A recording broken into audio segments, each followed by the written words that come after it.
Supervisors to order. Mr. Hohen, may I have a roll call, please? Supervisor Giommi. Here. Supervisor White. Here. Supervisor Horton. Here. Supervisor Schutte. Here. Mayor Bagwell. Here. You have your quorum. Thank you so very much. Well, I see the pastor is here. Come on up and get us started for today.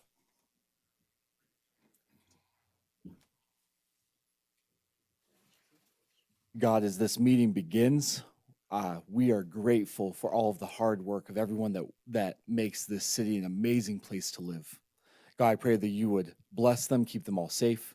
Lord, we pray that the Board of Supervisors would work with creativity, knowledge, wisdom, and God, we pray ultimately for the thriving of our city as we begin this meeting. In Jesus' name I pray, amen. Amen. Thank you so much. Mr. Yu, would you do us the honor of leading us in the pledge? My pleasure. I pledge allegiance to the flag of the United States of America and to the republic for which it stands, one nation, under God, indivisible, with liberty and justice for all. Thank you so much. Okay, we're on opening public comment, and I just want to do a quick moment of silence for Marina Works. She passed away. I know, right? July 9th. And so we'll just take a moment. She was our deputy city manager for a while and our director of health and human services. So I know.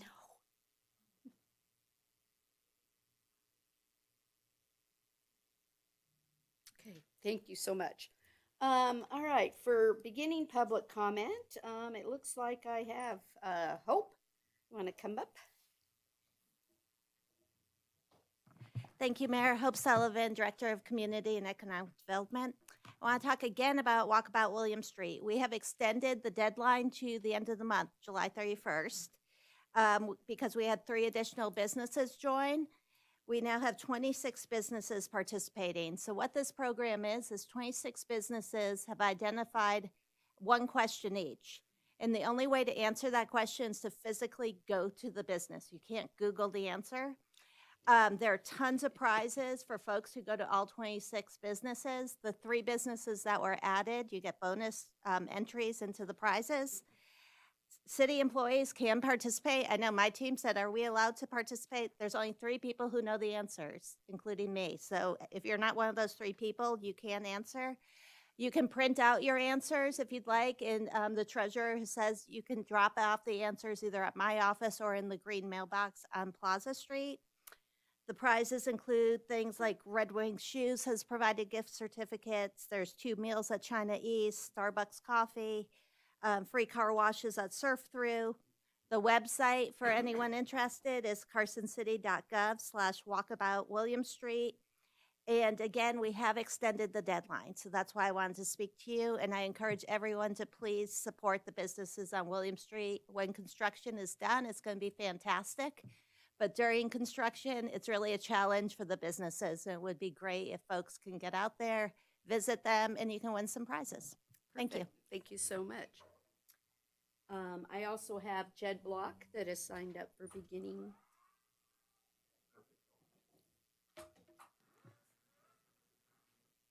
I don't know about everybody else, but I'm going to walk and roll down Carson Street. God, we live in a beautiful town. And I've been doing some research, which is not shocking. But many of you don't know that in 1966, there was something going on, but Murdoch's opened, City Center Motel opened, the Sheriff's Office moved, Carson Mall opened. We had Governor's Field, thanks to Evelyn Palastro. 1970, they took the parking off the diagonal parking off Main Street. 74, they took all the parking off. Mayor Scrivener was not happy, so we have diagonal parking on King, Proctor, Spear, so on. I remember being here 52 years ago in 1974. One of my best friends, his dad, Skipper Wall, designed this building, and it was a dedication. When the Carson combined in 69 to 70 until 1970, our population went from 5,800 and then encompassing the whole county to 17,000 people. Who would have thought 54 years later that this pie in the sky thing that was way too big for 17,000 people would now have people standing out in the corridor? I think it's I think we had a lot of forward-looking people. We had the Brewery Arts Center that opened in that time. We had the centennial of Carson City's anniversary. I don't know what happened in the 80s when we had 32 vacant buildings and they started the redevelopment district. But I think back in the 60s, there was a lot of forward-thinking people. I don't know how in the 80s, 90s, 2000s, that so many people became small-minded to this town and didn't want to look to growth or anything else. And we've got a great town. There are parking lots that are disappearing. The V&T shops, there's building there, there's activity. We're looking towards the future. And when you look at the program this afternoon with the new City Hall, that's called Looking Towards the Future. If I had been looking 10 years ago at where I was standing and what I was doing and everything that happened when the crash hit, my business took an 80% hit. I was strangled with, I thought I was doing great with a bunch of real estate. I hung on. I didn't file for bankruptcy. I rode it through. And right now, except for the wheelchair, I'm doing amazingly well. And this is just a thing that slows me down. But anyway, thank you for your time. It's always good to see you. And hopefully, maybe in the future, we can have a boardroom where people don't have to stand out in the hall anymore. Thank you. Mr. French, did you want opening?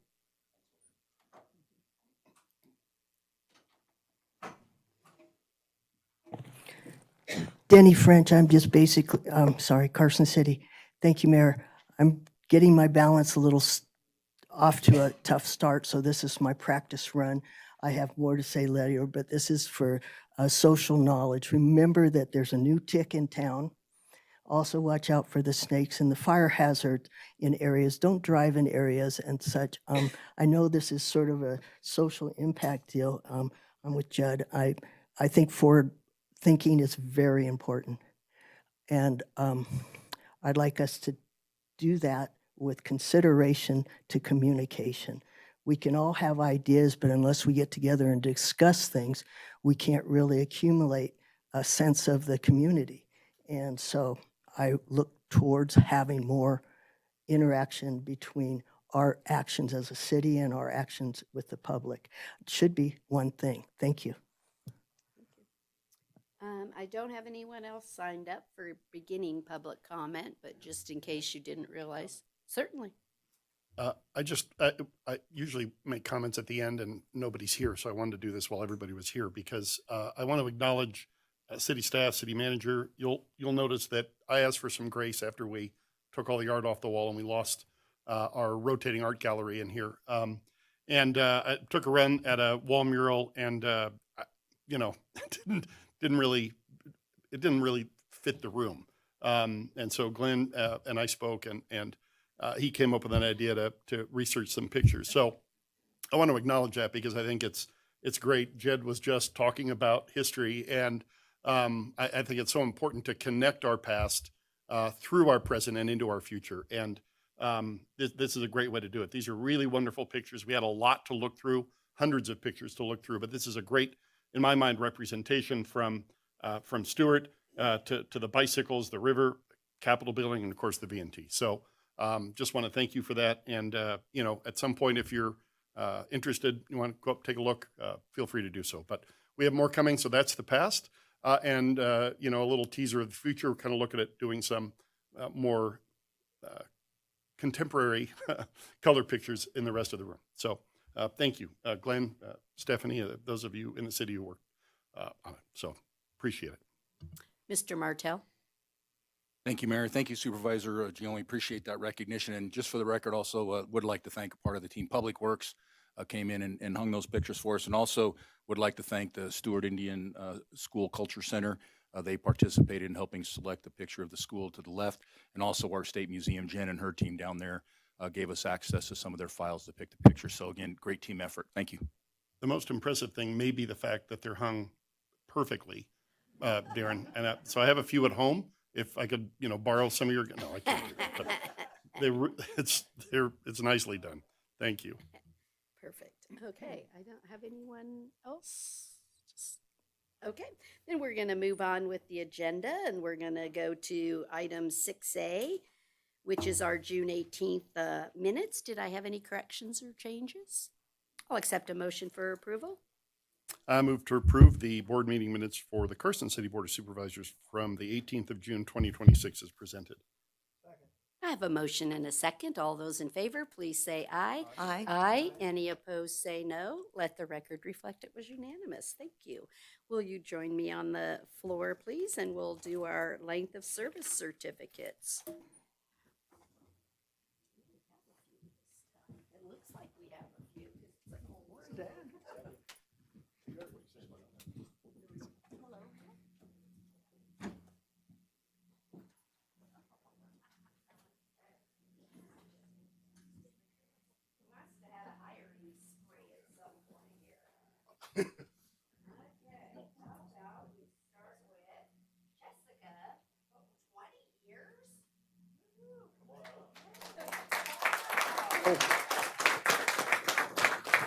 Wow.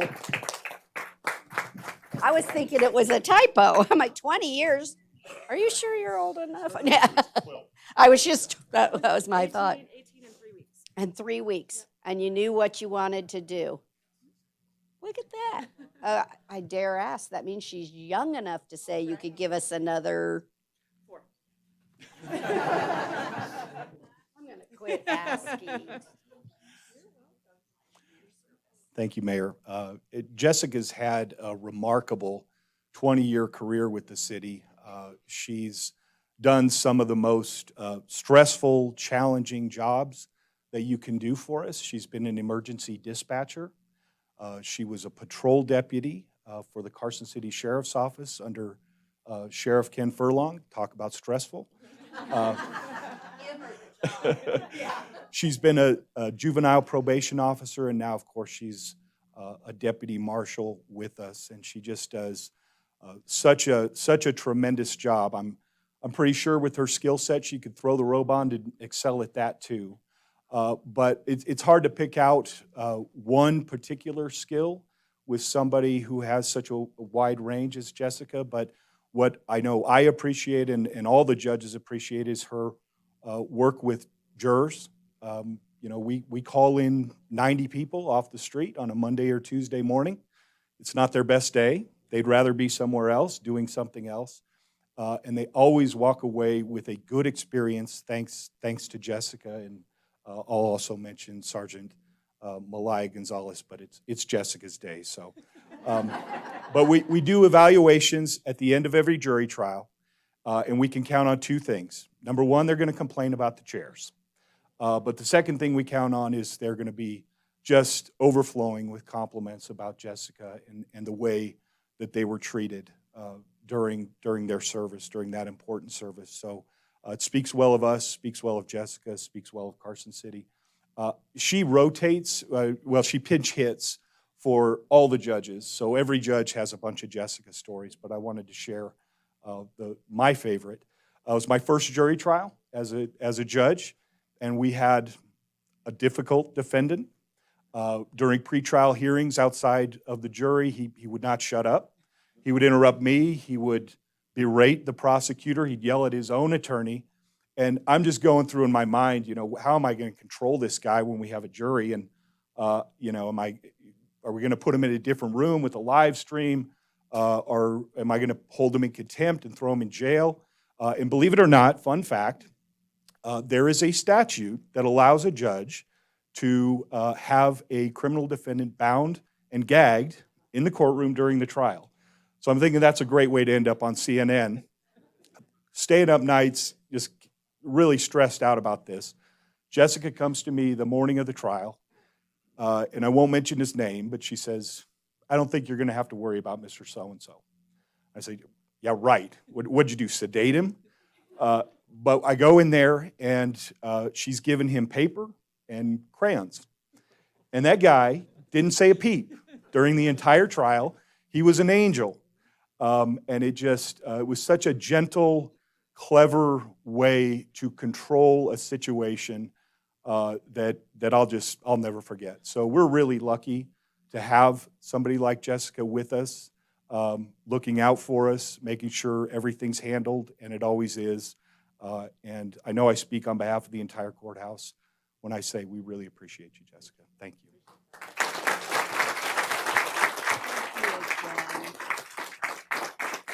Can we talk you into 6? Oh, no. Gosh, she just knows exactly where she's going, right? Okay, how about with 20 years, Sergeant Tucker? Woohoo! This is pretty good.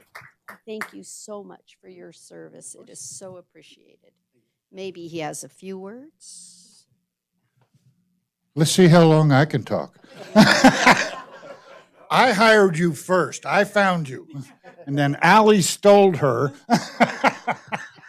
Morgan, congratulations. Morgan's a fantastic leader in the sheriff's office. Has been for, 20 years now? My Lord. Done a fantastic job. Yes, exactly. So many of our folks came from that line of the reserves and come on to the full-time staff. Morgan's a pleasure to work for. What a tremendous leader he is. Phenomenal gentleman. Morgan, I could not congratulate you or thank you more. I appreciate it. That's how you do it short.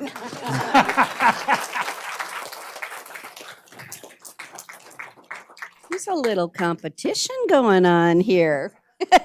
How about with 5 years of service, Brittany Bowman, our mental health counselor.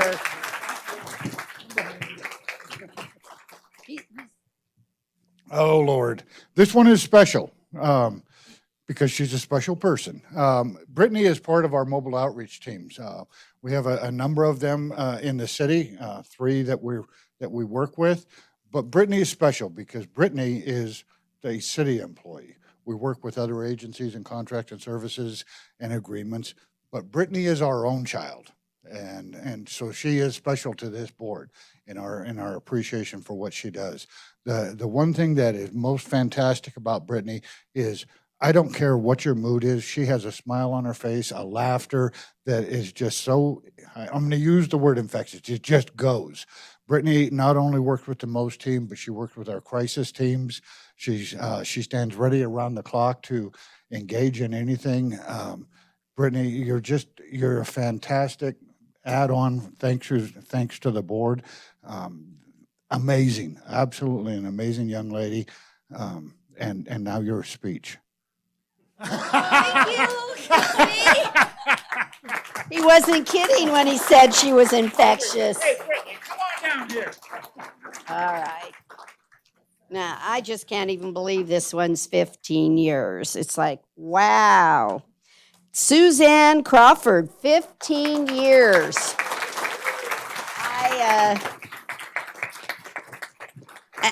Did you steal her? I think there's lots of stealing going on in the city, right? When you see good employees, you just have to snatch them away from others, but she's currently yours? She's mine. I heard that one. So some of you may not realize, but 3 years ago this month, the Board of Supervisors made the Public Defender's Office. My staff is here, if you'll stand up. Most of us started July 1st of that year.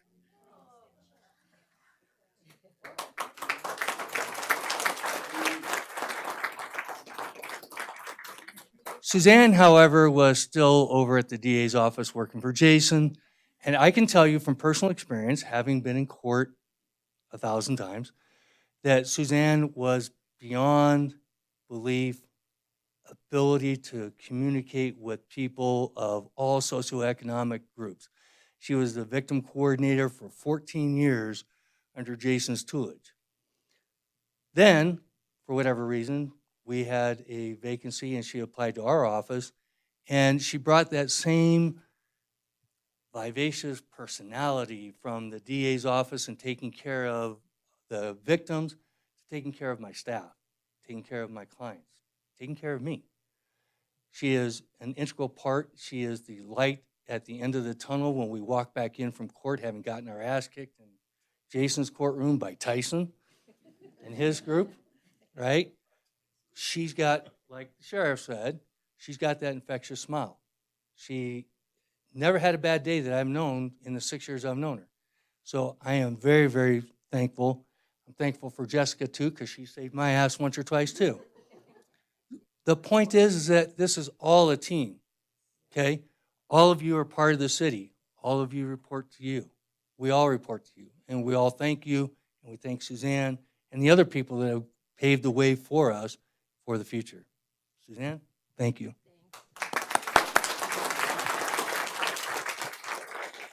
And I'll keep it short, Sheriff, don't worry. But I could go on and on about Suzanne. She's will absolutely run through a brick wall to help people, to help victims for 14 years. We had a trial in Washoe County. I got appointed as a special prosecutor there, and Suzanne was there with me. And the best trial advice I ever got was on the 30-minute trip each morning heading into court. She's just perceptive. She knows the system, and she's a special person. Woohoo! See, does this inspire those listening to know they should join the Carson City team? We got a great recruiter, Jeff, see him. Okay, with 10 years, Corey Moore, a senior fleet services technician. There's another one that always has a smile, and I just got to tell you how much I enjoy it. Appreciate you. Thank you. I got 22 years in PERS though, so it won't be much longer. God, I got to take that compliment back. I was really buttering you up. I was trying. Corey, don't go anywhere. As you can tell, he is very, very honest, Mayor. You get what you... Yeah. Yeah, we won't go on too long. Corey is a great asset for us. The thing about him is no matter what type of equipment, vehicle is coming across the floor there, Corey is able to work on it, do a great job of it. He's now involved with speccing out the new vehicles that we order to make sure that we get the right thing. Shows up to work every day, works hard, and has a smile on, and does so much for us. We're very, very thankful. Congratulations, Corey.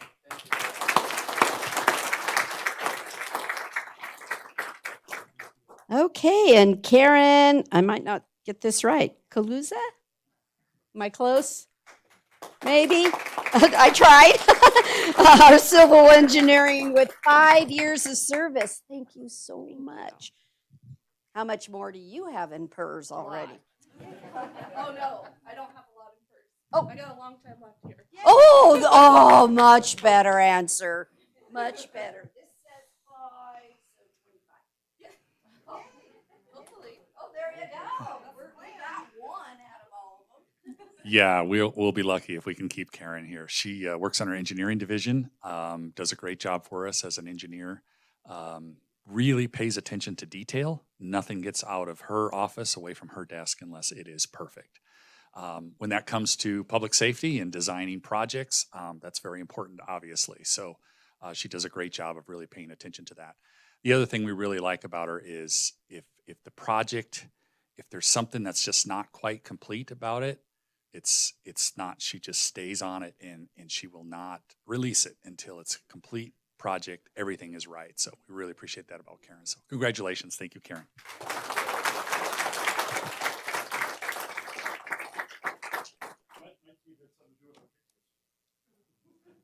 The hanging? Is that your handiwork?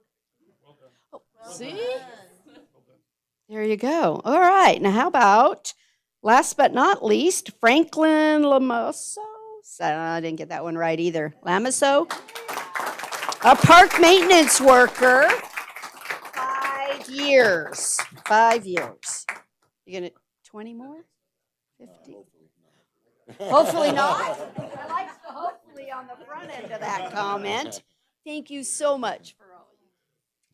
All right, Frank, I got some cheat sheets because I'm not a good speaker like these guys that are up here every week. Frank actually started with us in 2010 as a seasonal. So Frank had 9 out of the next 11 years as seasonal employment. I think you took a couple years off for fishing.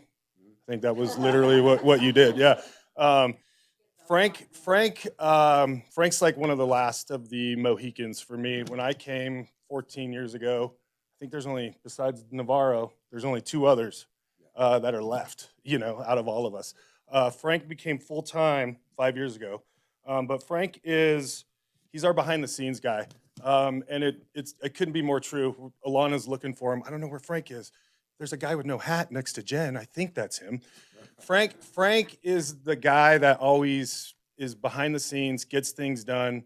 I've spent Saturday evenings after Taste of Downtown listening to a somewhat decent Beatles cover band with Frank playing longer than they needed to so that we could wait to unplug, pack up everything and get everything out, etc. Frank has that patience. Frank provides that service with just a personal dedication to this community, and he cares, and it shows every day, and we appreciate that, Frank. I learned a lot from Frank, his institutional knowledge. So as a seasonal, Frank was teaching me the ropes and showing me where things were, how things went, how things are particular. So when you guys come out of City Hall, that's Frank. When Frank's not here because his shoulder's out, then his other shoulder goes out. That's why City Hall kind of gets shambled, because we got to go show somebody else how Frank does it. So Frank's kind of paved the way for a lot of these guys in setting the bar, and we appreciate that, Frank. So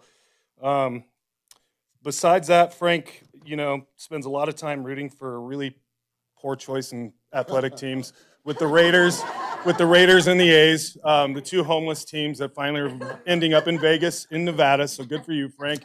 So in the next years, as you move on and have a lot more free time, maybe instead of fishing, you can now go down to Vegas and enjoy that stuff. So thank you, Frank. For all you do. Oh, if we have some family, friends, coworkers that want to come and join the picture, maybe I'm not sure if it's easier for us to turn around versus you, but you can fill up the back too. Look at this. Nothing more exciting. How are you doing? Hi, Beck. This is fantastic.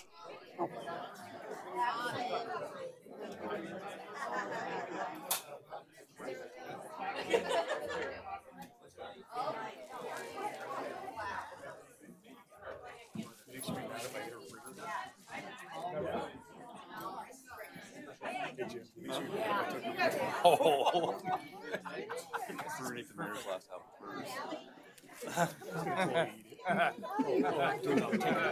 Jim, $5. $5 right now. $5. $5. There it is, Jim. I'll do it for $2.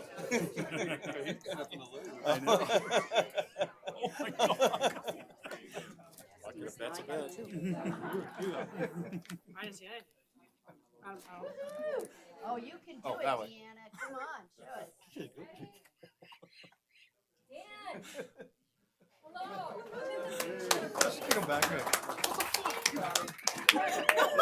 Thank you all. Give you just a moment. Hi, thank you. I'm telling you, vision is a hard. Terry Preston accused me of some Adams trust group that I'm the president of.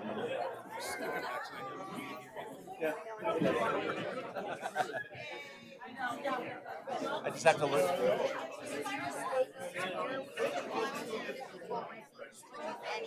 Well, when did we become small-minded? Those are some great letters. I was like, wow.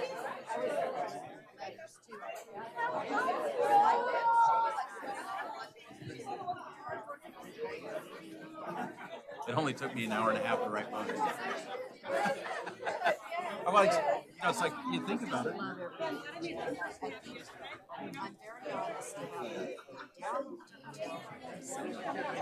But I'll handle that. Of course, it's like, I wish we could make it look more historic, Victorian, but that costs even more money. Correct. And the fact that arches. Yeah, and a couple stacks. Yeah, at least chunks of sandstone. Yeah. I'm going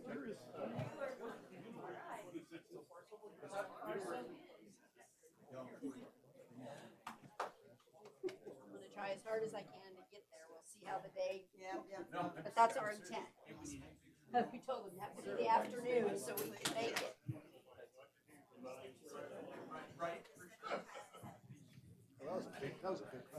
That was a great crowd.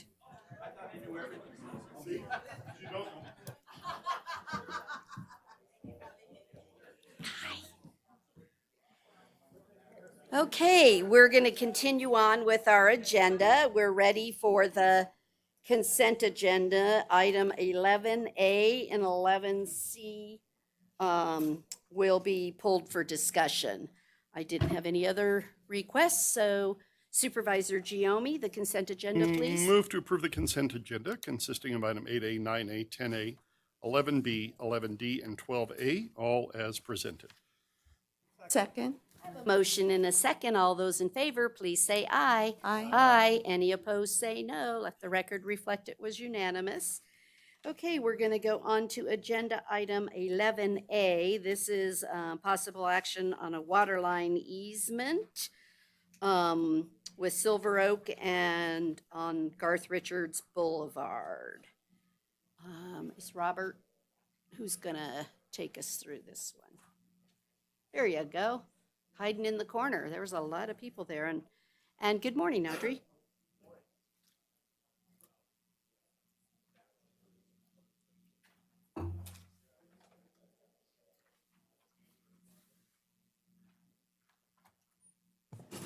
Good morning, Mayor, board members. Robert Ellis for the record. With me is Audrey Link. We're happy to answer any questions the board may have on this water line easement.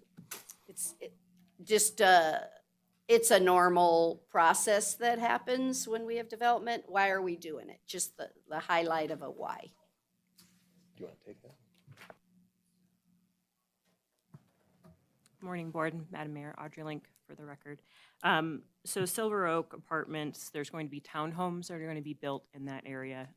This is part of the plan, and that came to me from the Planning Engineering Division. So we have to permit the public use and the water line easement in order for building to continue in the normal pathway that's we anticipated. I just think, again, it's just important that the public understands a why behind something. So it's like, why are you moving this property around or giving people permission to do things? So thank you. Supervisor White. Thank you. I asked for this to be pulled from the consent agenda strictly based on my previous no vote not being able to make 15 of the findings. And so I will maintain my consistency on that today. Anybody else have any questions? Any public comment on this item? A motion, please.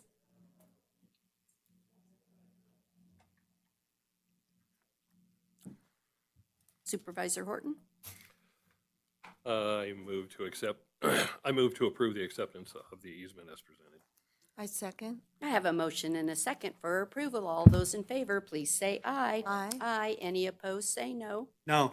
Please let the record reflect there were 4 yeses and 1 no by Supervisor White. Thank you. Let's go to agenda item 11C on the next easement with Stewart Indian School at a no cost to perform long-term maintenance. This one's a little bit different, right, than a standard development agreement or things that we're working on. Can you explain to us the rationale of why should the city take on, they're going to give it to us at no cost, but then we have to maintain it. As it currently stands, they're maintaining it, correct? Or what the why? Again, Hi, give me a Darren why. Schultz, Public Works Director for the record. Yeah, so this is down at the Stewart Indian facility there. And they had a private water system for many years that served that area, and that water system failed or was failing. And so we agreed as the city and the water purveyor here in Carson City that if they built the system, a new system to our standards, we would connect to our water line and we would serve them water like we do everybody else. So they did that, they followed through on that, they built it, they constructed it to our standards, we inspected it, and then we connected to our system. And so they get billed like every other customer in Carson City. So what's before you today is just because it's a standalone property, this is easement around what they built so that we can maintain it going forward. So they've been connected for several years. But we transfer maintenance to us instead of them retaining it? Why? Because the water system in Carson City is licensed to us as operators. Nobody else touches our system. We're responsible for it. So once they connect in is what you're saying, then, and you've inspected it? Yeah. It's like ours. Absolutely. Okay. This is really no different than ABC development somewhere. They put in 5-10 homes, they build a water line, and they connect the water line to our pipe, and there's no difference. Okay. So. Supervisor White, question? Thank you. The comment on page 122 that this is consistent with city policy, I'm having a little trouble following that in regards to ordinarily, when we take on these systems, we own the system and we also own the streets. And so as I read this, for instance, like on page 127, it says that any maintenance must be approved by the Division of State Lands. And then on a page 131, it says the entire agreement is simply for maintenance. And so it appears to me the state actually owns the water system, but we would be responsible to maintain it. Is that accurate?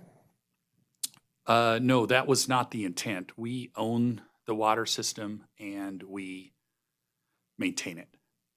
So we do have other situations like this that have come before this board where, for instance, a development, they want to put a gate up in front and it's private.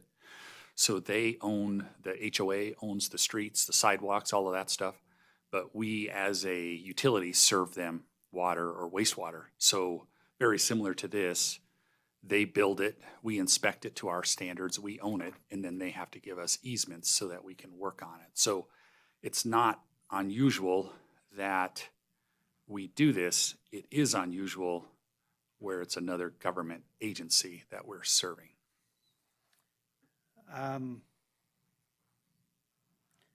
I would remind this board that in the past, with other developments, I have made this very suggestion in regards to street maintenance, that we do not accept the dedication of the streets, but we would take the infrastructure underneath. And this board has rejected that idea, that we would be maintaining utilities below somebody else's pavement. On more than one occasion, this board has rejected that idea. I don't know how, well, let me ask you this. What's the value of this asset? Probably couple, maybe $1.5 million, $1 to $1.5 million. I don't know. It was built quite a while ago, but It's built quite a while ago? I mean, 10 years maybe. It's my understanding that staff has the latitude generally to make decisions up to $50,000. I don't know how this idea has been percolating around for a number of years, at least 5 years, on $1 million decision that this board has never seen. I don't know how we do this today.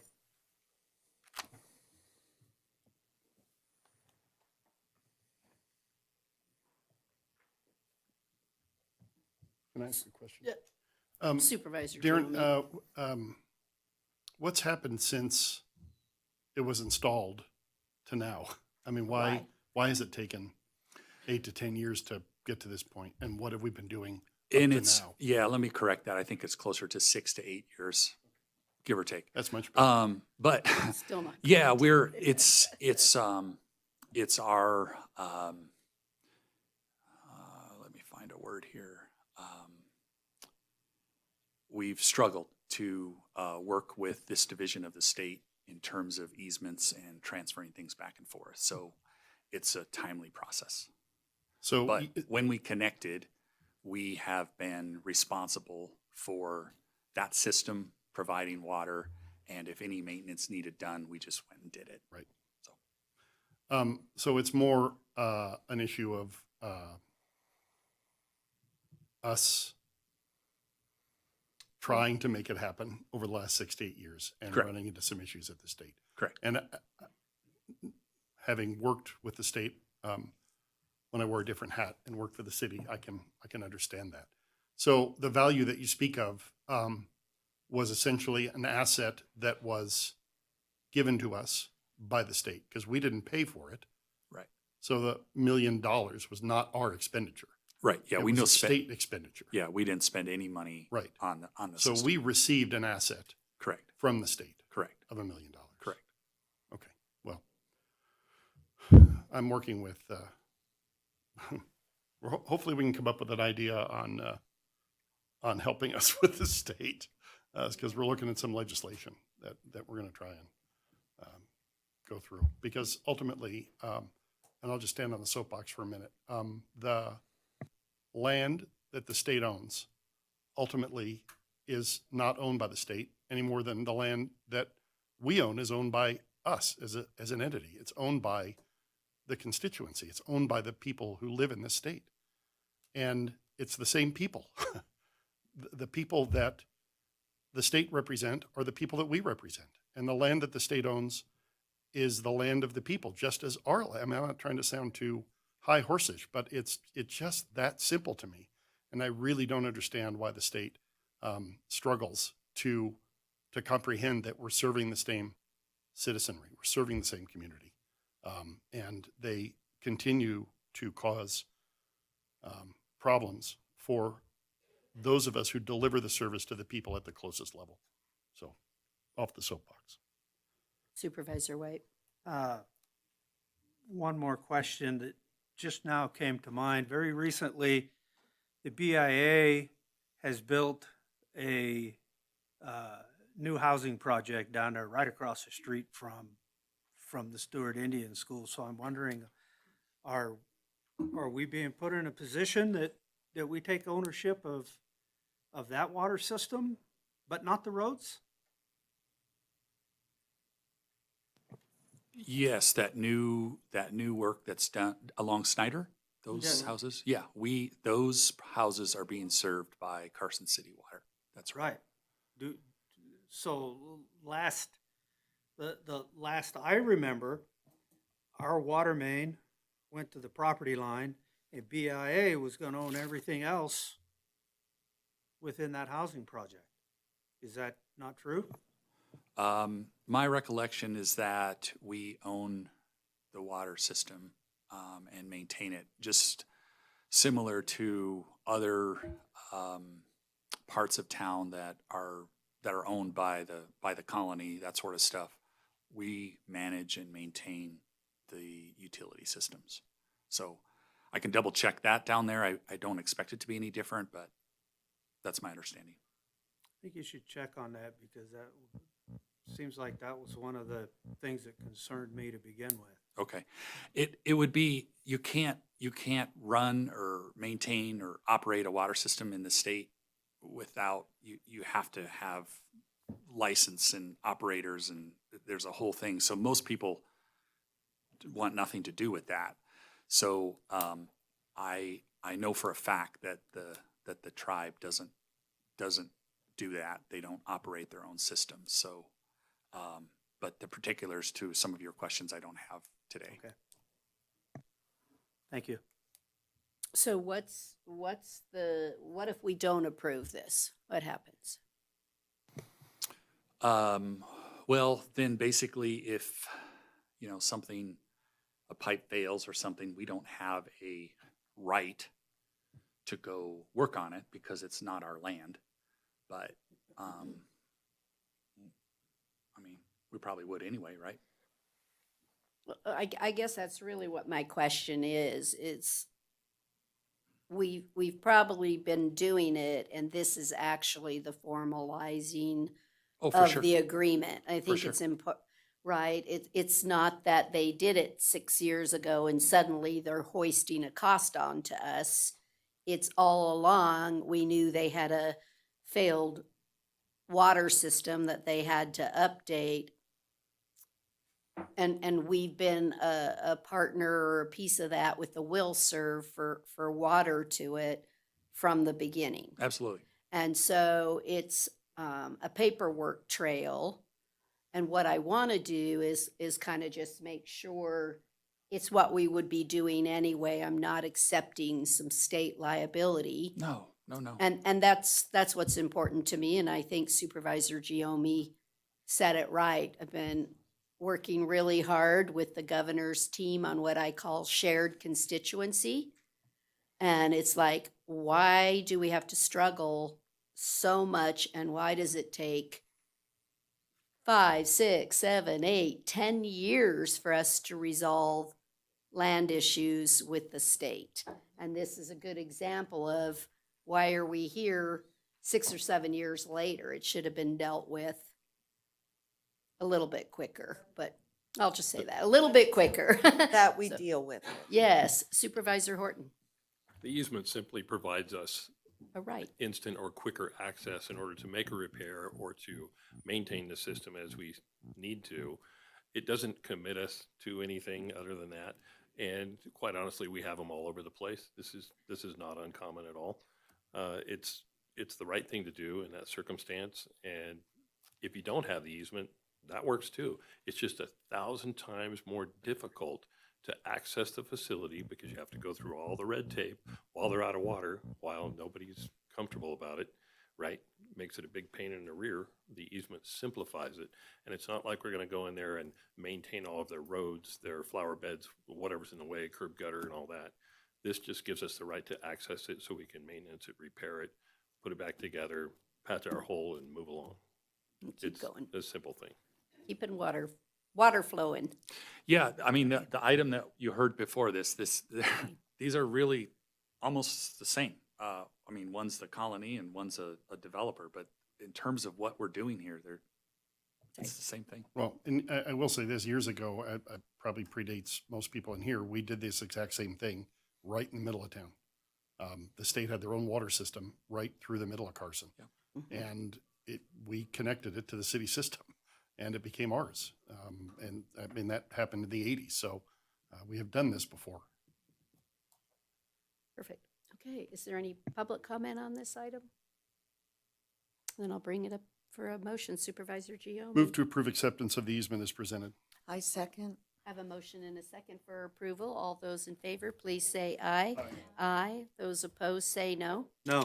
Let the record reflect it was 4 yeses and 1 no by Supervisor White. Thank you so much.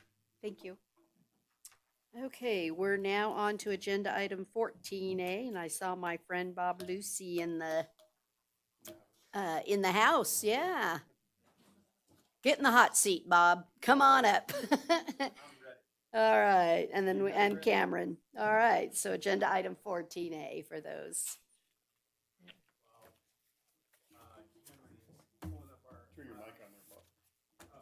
There we go. Can you hear me now? Yeah. Marvelous. green Look at means that. go. As if you needed me to have a louder voice. Good morning, Madam Mayor, Supervisors. It is an honor to be here with you this morning. As a former and recovering elected official, I'm glad that you allowed me to come down from Washoe County to be part of the meeting this morning. It's a privilege to be here with you. My name is Bob Lucy. I am the senior advisor for the Porter Group, which is your federal representation in Washington, D.C. I want to take a moment really quick. Supervisor Giomi brought up the point this morning of how important our heritage is and what it means to a community. I don't think people realize how important a local government really truly is. It's just really where the work happens. This is where most of the minuscule things that people think that just are day-to-day things that go on really happen. And it was a delight to see how enthusiastic your staff is about supporting this community and continuing to serve long into their careers and being part of something that is so amazing. You know, the state of Nevada was founded by pioneers with a vision of prosperity and growth. And when we look back over our heritage, especially this year, in the 250th year of our birthday of our country, we still celebrate our heritage and we still celebrate all the amazing things that we can accomplish as not only a country, but as a state and as a local community. And I think it is prudent to point that out because your continued service, and I want to thank all of you for your continued service because it takes a lot to sit on this board and participate. And so with that, I think what you do on a day-to-day basis and the vision and to maintain the heritage, but also look forward to the future and future growth and how that is going to impact and how you guys are going to be able to deliver future benefits for generations to come is something to be pointed out. So I want to thank you all for that this morning. So first and foremost, I want to take you over a quick Porter Group overview of maybe. There we go. Just start handing it. Cameron he'll get it to work. For those of you who do not know the Porter Group, we are a bipartisan strategic consulting group and advocacy and lobbying firm within Washington, D.C. But we are based in Washington, D.C. with Nevada roots. Congressman Porter was a representative for the state of Nevada in District 1 that represented the Southern Nevada portion of the state for many years. But that over the time, prior to that, he was a mayor of Boulder City. He was a state senator. He participated in a number of local government issues. So from a standpoint of an agency that understands the community, the Porter Group has probably firmly sounded in that understanding. And I would probably be the second iteration of that, being that I am a local fifth generation Nevadan and happy to be here. As I told many of you this morning, I bleed silver and blue. It is my home state, and I continue to love and serve and make sure that we represent you at the best of capacities here, not only in Nevada, but also in Washington, D.C. So next, I want to kind of provide to you kind of the services that we provide for all of our clients, especially local and municipal clients. Transportation and infrastructure is a main focus for many of our staff members. Federal grants and appropriations is a major resource that we provide to Carson City. Also public lands and federal lands management, education and workforce, disability policy, technology, defense, travel and tourism, gaming and lotteries, Capitol Hill fly-ins, which many of you have had the opportunity to participate in and see firsthand, association management, and then events and business development, ultimately, which as a strategic partner not only help local governments and government federal agencies, but private agencies understand strategic plans and how we can make those work together as one. I want to introduce you to now our Porter Group senior staff, who are the individuals that consistently oversee Carson City's operations at the federal level. We have Congressman John C. Porter, who I mentioned, who is our president and CEO. The next generation of the Porter team is Chris Porter Jr., who is the managing partner along with his father at the firm. Stephanie Walker is our senior vice president. She served in Congressman Amadei's office and many years on the Hill and has a unique experience around healthcare, education, workforce development, and many legislative issues. Benjamin Rosenbaum is also our vice president who served as a legislative director for Congressman Dina Titus from Southern Nevada and has years of experience between transportation and development and infrastructure and a lot of different aspects to workforce and also education as well. Our newest addition to the team, who some of you have not yet met, is Bradley Sullivan. He's our Director of Federal Affairs. He has come to us from Congresswoman Lois Frankel from the district down in Florida.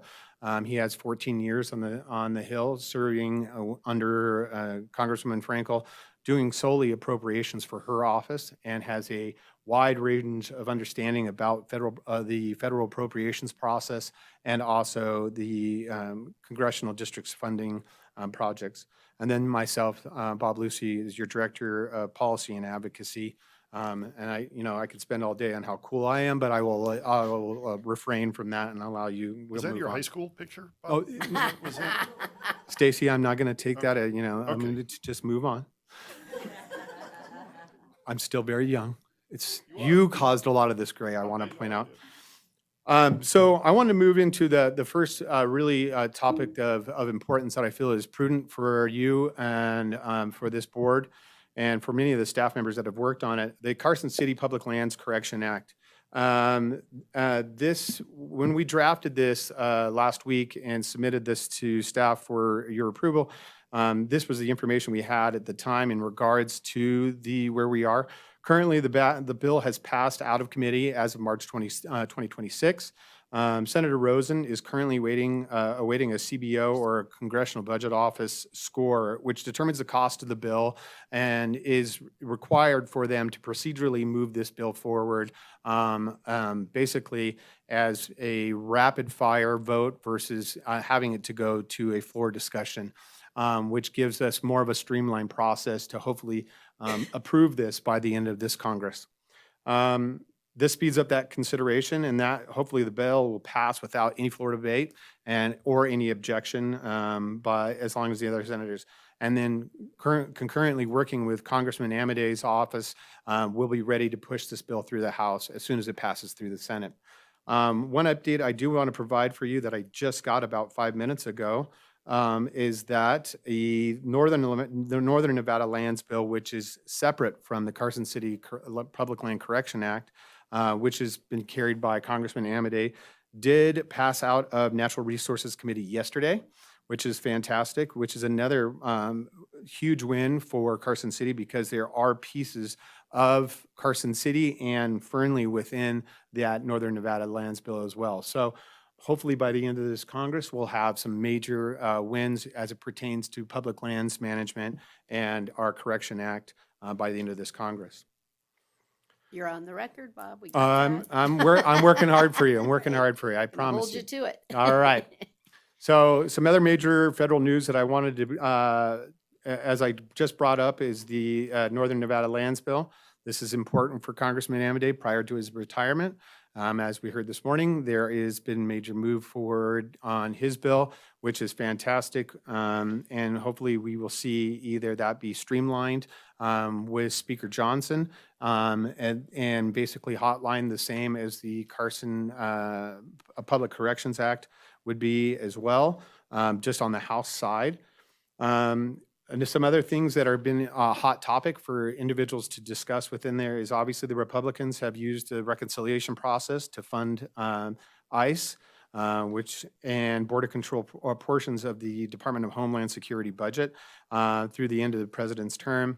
The other parts of the DHS bill will continue to be debated and funded through the regular yearly appropriation process. However, since this has never been done, there are some procedural questions on how the Appropriations Committee will work through these bills through 2028, which is its currently funding process. There are discussions around a third reconciliation bill that would be focused on efficiency, combating fraud and waste. We've seen this in the second term of President Trump and how he has been very, very diligent about focusing on government waste and how we can, and through processes of the government efficiency, or otherwise known as DOGE, to move and make some significant changes at the federal level. Also, housing and energy permitting reforms that would allow for quicker permitting and reduce some of the NEPA requirements as it pertains to public lands transfers, any easements through those areas and whatnot for energy permitting. As we've also heard massively around the country, some major issues around data centers and that local governments are taking up as it pertains to that. And I do want to point out that NACO and NACO and also NNDA are working to put together a forum around data centers that I'm sure that many of the supervisors have been invited to, that will occur, I believe, next month. But please check your emails and I'll get some information to Cameron around that. I just had a conversation with NNDA about that the other day. Next is the 21st Century Road to Housing Act. This became law on July 11th. Even though the president himself did not sign the bill, procedurally, he has 10 days to sign the bill once it is presented to him on his desk. He neglected to sign the bill, but if he does not sign it or veto it, it does automatically move into law, which is what occurred on July 11th. This is a broad bipartisan housing package aimed at addressing some of the affordable housing issues that we are seeing occur across the country with housing shortages and increasing prices due to inflation and a growing housing need network of issues. So this bill includes 56 provisions related to housing supply, manufactured housing, mortgage financing, rural housing, veteran housing, and community banks, which will allow for different challenges in different communities to utilize different portions of this policy to make affordable housing truly a realistic understanding within your community. So one of the big features of this bill is there is a $200 million a year now will go into a competitive grant process called the Innovation Fund that can be used for not only housing, but also infrastructure projects, as we spoke about earlier this morning that you had on your agenda to help continue to move cities and municipalities forward and counties as these issues continue to rise. Mayor, may I ask a You may. question?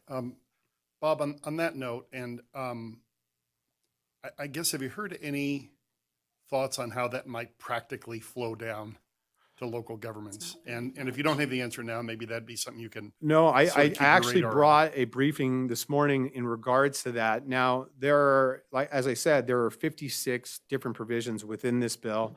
It's HR 6644. And these policies, so there will be no direct zoning preemption. There will be CDBG, CDBG funding.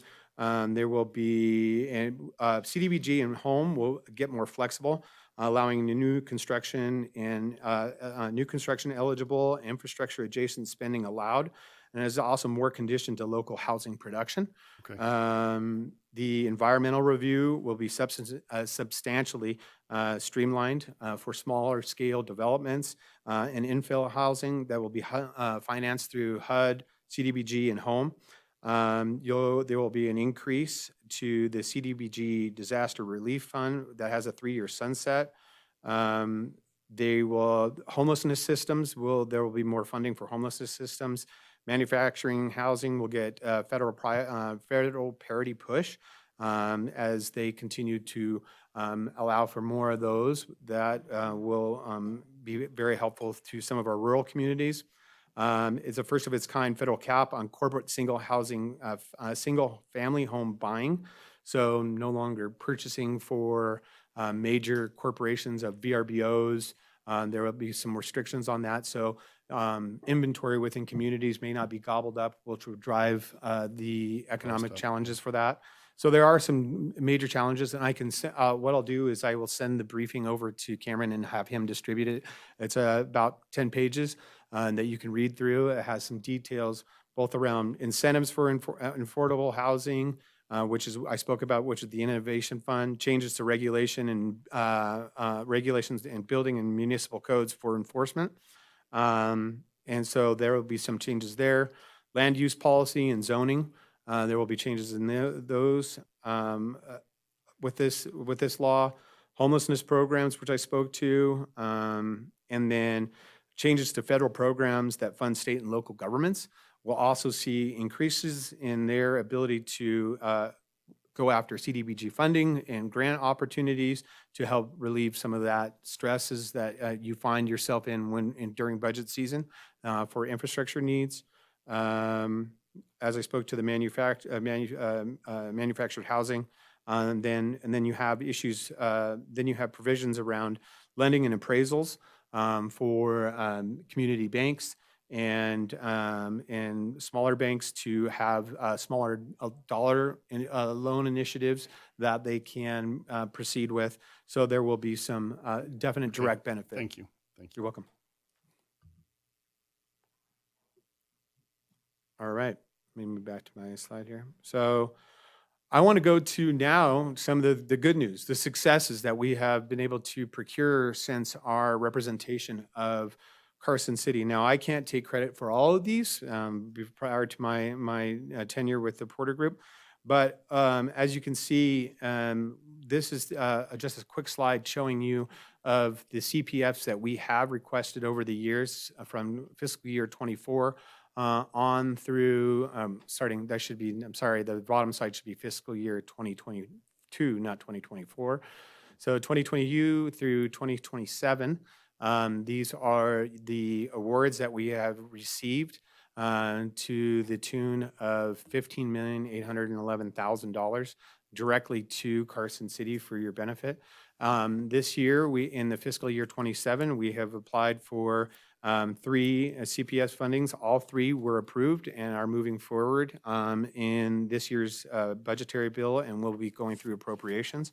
The mobile command vehicle to the tune of 1.8 million, or 1,085,000. You've got your community center renovations, which we are currently sitting in, to improve. That has for $1 million.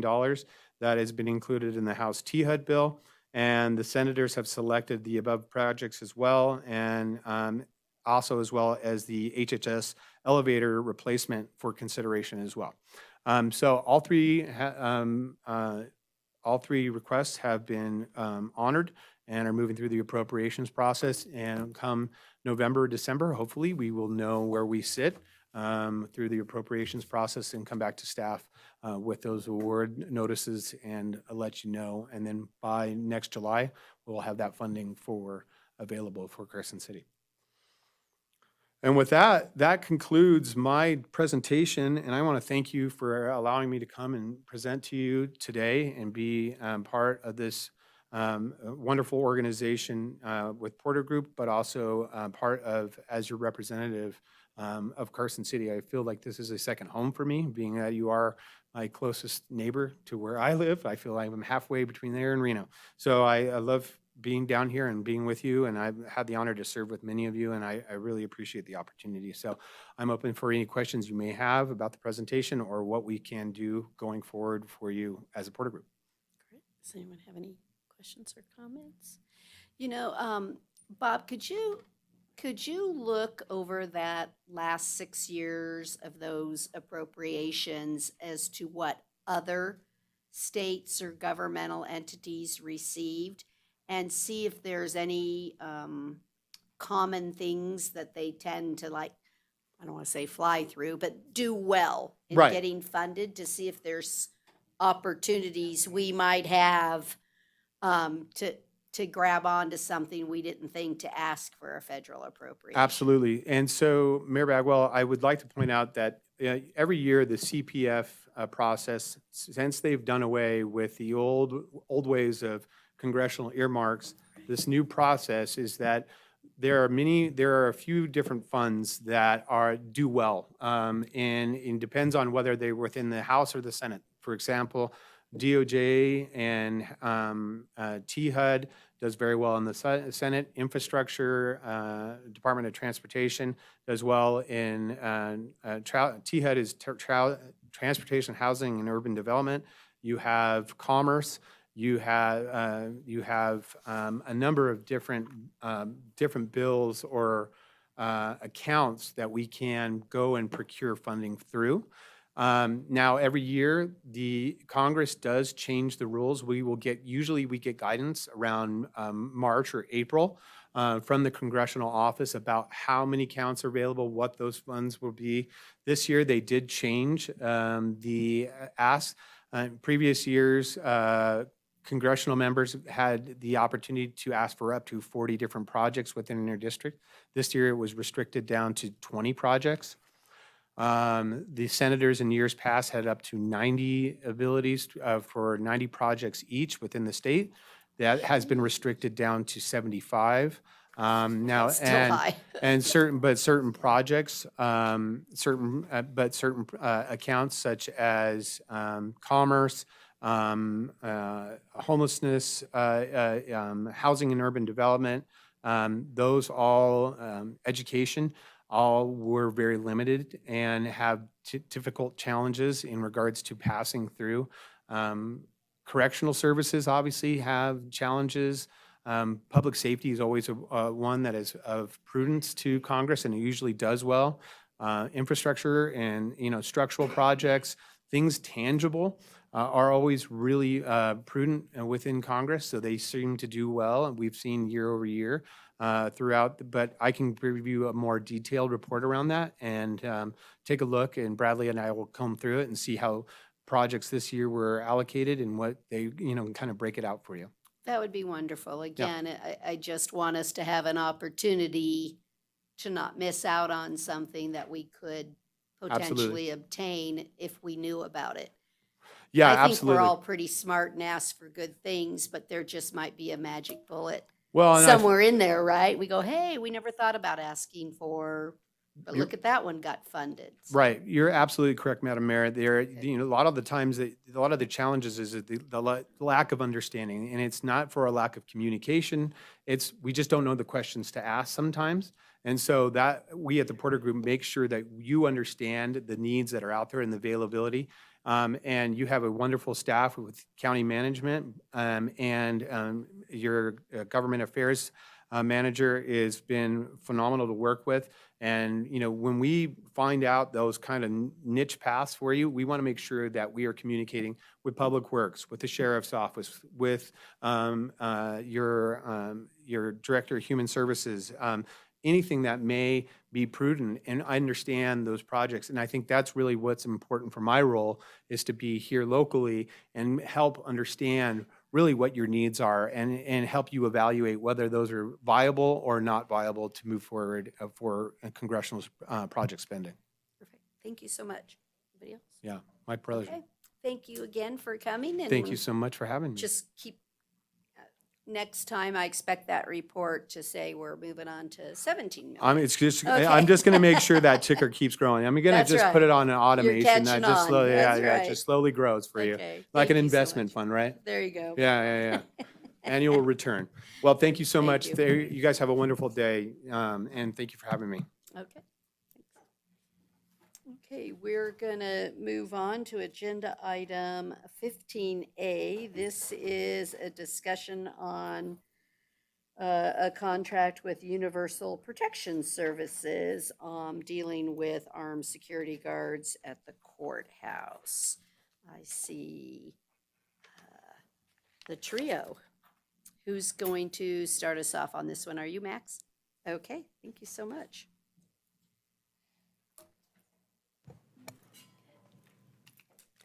Good morning. For the record, Max Cortez, Court Administrator for the First Judicial District Court in the Carson City Justice and Municipal Court. Before you today is the Allied Universal Security Services contract. As you mentioned, District Court Judge Jason Woodbury and Sergeant Malai Gonzalez are with me today. The Allied provides armed officers to screen the public at the Carson City Courthouse. At the Carson City Courthouse is not just the courts. The district attorney, the election recorder's office is also in the courthouse. Domestic violence advocates also occupies the courthouse and the district attorney's office as well. In 2025, over 109,000 individuals entered the courthouse and were screened. As with any important decision the board needs to make, it's important that you are informed, and I want to give you just a brief overview of the front lobby security over the years. When I was hired, the chief of security oversaw the front lobby security. We actually had a chief of security. This was a 3-quarter benefited position. His name was Bill Ferris, and we had those positions throughout the city at that time. Additionally, there were 4 hourly officers who were retired, and they came back and they assisted securing the courthouse. Those officers would rotate their schedules.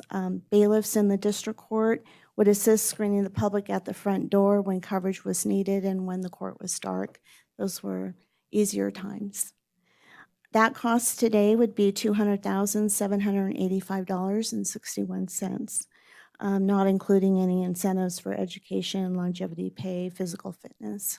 And I did that at a $35 per hour for the benefited position, $25 for the hourly positions. The contract before you today is $200,883.52. This includes 144 hours for emergency coverage. That's about 12 hours per month. And really, as we talked about jury trials earlier, we just need an additional body when we have, 90, 100 people in the court trying to, I don't want to say herd cats, but trying to get people to where they need to go and not lose people, as well as coverage at the juvenile court. We have a screening device there. We didn't have that way back when. And sometimes when those individuals take leave, we also need coverage, and Allied their expertise is screening people. And so that would allow us a little bit of extra time to have Allied cover the juvenile court. The FY28 contract is $206,686. That's less than a 3% increase. For FY29, it's $212,654. That's, again, less than a 3% increase. In FY 2011, during the recession, the 3-quarter benefited chief of security position was eliminated. DAS officers, district court bailiffs, and the hourly officers screened individuals at the front lobby. The DAS chief did the scheduling, managed the post certifications. Again, that was a really rough time. We were talking about history. We all worked together, tried to be efficient, and so everyone took on additional duties. So fast forward to 21, 22, we started seeing the retired hourly officers officially retiring. This coincided with the national shortage of police officers. In collaboration with Chief Stone, she sought assistance through a private security company, which is Allied. We've never worked with a private security company, didn't have that experience. It was, but we really didn't have a choice either with the shortage of police officers and the cost. So as those hourly officers continue to resign, the marshals and the DS officers would continue to assist at the lobby. In January of 2025, DAS requested a second armed officer, and through Allied, and this board approved the second armed officer. And that was really in preparation of the last hourly officer retiring. He had 47 years of law enforcement experience. It was really an end to an era at that time. And his last day was in March of 2025. During this time, marshals and DAS still provided coverage for lunches, for breaks. In 2024, the Carson City Courthouse and Juvenile Court were assessed by the National Center for State Courts. That was paid for by a grant. The final report was in June of 2025, and they said you could do it with 2 armed officers at the front lobby security. The recommendation best practice is 3, but you can do it with 2. So we recommend that the Allied contract be approved for 3 years. And we want to share with you that the Allied, they provide 2 assigned armed officers.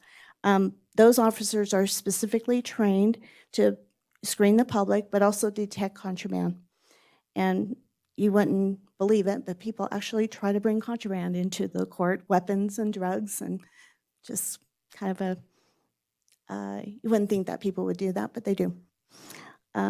The Marshals Division reported that communication and collaboration has been excellent. The allied officers have been at the shooting range with the marshals twice in the last year. They've implemented less lethal weapons. They're both certified in baton. That reduces liability if there's excessive force, gives officers another tool to use. The officers are professional and they manage the public really well. The front door procedures are being updated for consistency with Allied's input for expertise.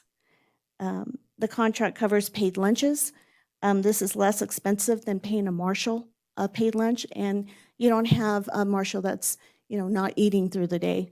Typically, the courtrooms break from 12 to 1, and the contract allows for those allied officers to be paid.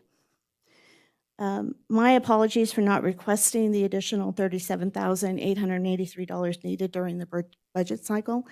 The opportunity to negotiate a 3-year contract just took longer than we anticipated. We have a manager that we work with in Reno, but the person who makes the decisions is out of state. So additional information, we have 5 marshals at the Carson City Courthouse. 3 are fully benefited, 2 have no benefits. There are 5 courtrooms at the courthouse. The 5th courtroom is used with judges for overflow calendars, and that's a weekly use. We have 2 marshals at the juvenile court, 1 fully benefited, 1 with no benefits. We are continuing to recruit for the hourly officer to assist with coverage, because as you have fully benefited employees, they are entitled to sick leave and annual leave, and courts need to be covered. We also have our deputy chief and our sergeant, and both of them typically will cover court as well as their administrative duties. It's been 1 year since this board supported the creation of the Marshals Division, and DAS is no longer covering court security. And you supported that change because of the need for public safety, but it has been a great, great change, and we really appreciate your board's support. And I have these two if you have any questions for them of how it's going. More for me, I want to touch on the fact, and I think you did it a little bit, is, we just did our budget process. And so it is extremely difficult. We're only in the first month of the budget cycle, and here we are already saying we don't have enough money to cover it. And so the question for me becomes, what avenues or what can the court do to help alleviate the issue? Because it's not like I have $37,000 sitting in an account. We do have a break fix. We do have a contingency emergency every year of like $300,000, because we know things are going to come up during the year that there's just no way you can budget, and the elevator broke, or you just aren't going to have it. So my concern is, here goes, $37,000, $40,000 right off the top of the fiscal year. And so I'm just looking, what can you do as the courts? I saw in the comment that, I won't need the overtime now, but I'm looking for a commitment that you're helping to reduce this expense. I mean, it'll be an expense here, but where else are you going to reduce an expense to be able to help cover this? Because it's that the entire city only has $300,000 in a contingency. Well, I'm really excited to provide this information to you. We have been working collaboratively with Story County, and the Story County manager and the clerk, as well as the Justice Court, they are looking to leave the state with their case management system. How that helps us is that we can collaborate as a joint effort to reduce our overall costs to our capital improvement program request. That was like $1.1 million from the city's contribution. And so with their collaboration and their willingness to share some costs, I'll be bringing back a contract to the board for consideration. That $1.1 million we're anticipating to be reduced with Story County and their commitment to come forward and share those costs with us. So that's our commitment to Carson City to always look for ways to collaborate with other jurisdictions. Our district court judges oversee the district court in Story County, but the justice court also wanted to take advantage of that joint venture and be able to have a new case management system without footing the entire cost. They've already had communication with their controller as well as their board of commissioners and their support for that. They're waiting for us to bring the contract to you, and then they'll bring their contract to their board, and then I'll bring an amended contract back to you for the reduced costs. So that's in the works, and that's going to be a significant decrease. And our commitment has always been to try to find ways, whether it's through grants or collaboration, to try to reduce our needs and services so that it's not so impactful to the general fund. No, I really appreciate the opportunity to work together as the courts and the city and recognize that both have limited funding, right? You have a lot of court fees and things that you can manage, and then we have general fund that we're managing, and I appreciate that we both recognize we have to do it together to make the whole system work, because there's just such limited funding of general fund to go around. And so you're committing that the Story County potential contract dollars, you will work to offset the general fund contribution to the case management system. Yes. Great. That's Yes. that's all I needed on the record, is to have that understanding that you weren't going to move it back to the court administrative fees. You're going to reduce and cover this expenditure. And the Thank you. contract's already been drafted and the board agenda item, it's been vetted through the DA. We're just working out a couple of areas with the vendor, but that language is in there. We are always looking at trying to reduce costs and seeing how we can effectively work together, whether it's with our internal agencies or if it's with other counties, whatever we can do. That has always been our commitment. And I don't have a problem if you want to tell us the success of our decision. A lot of times we make them and we think they're going to be great, but we don't always get a follow-up that tells us it was the right decision. So if you want to just, do you think it's been a good move with the change with DAS and the bailiff system? Jason Woodbury, for the record, qualitatively different in improvement. DAS, they were just spread so thin, and still are to some extent, but having the responsibility for court security on top of everything else they had was too much. We have our marshals division, and they are focused and energized and empowered, qualitatively different and improved based on your decision to empower us to take ownership of that. So absolutely a success on all fronts. Do you see, I see the negotiated contract here for the 3 years, of which, again, great job keeping it small for its percentage of increase. Do you see when the new courthouses come in that we're going to have more volume and more visitors and potentially would need to increase I know I'm going to increase a bailiff to the particular courtrooms, but do you see an impact potentially for the screening? You know, I would say it's probably going to be a wash because at some point the clerk, recorder, and elections will be moving out. And so with the addition of the third courtroom and DAS, so I anticipate Right. it really is. And so I think it will probably be a wash, maybe, hopefully a little less. 109,000 people, that's a lot. I think that's surprising. I don't know about you guys, but when I heard there was 109 visitors through that, Metal it's detect- heavily used, and oftentimes you hear, oh, we're not using the buildings. It's just not true. It's not true. 109,000 It's 500 is and a some. lot, a lot. And they keep track and they don't double track and they don't double count. And a lot of our employees, they park on the outside and come through the back. So these are visitors. Right, right, okay. Does anybody else have any questions?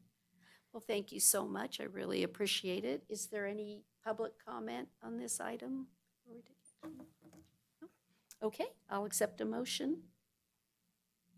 I move to approve the contract as presented. Second. I have a motion and a second for approval. All those in favor, please say aye. Aye. Any opposed, say no.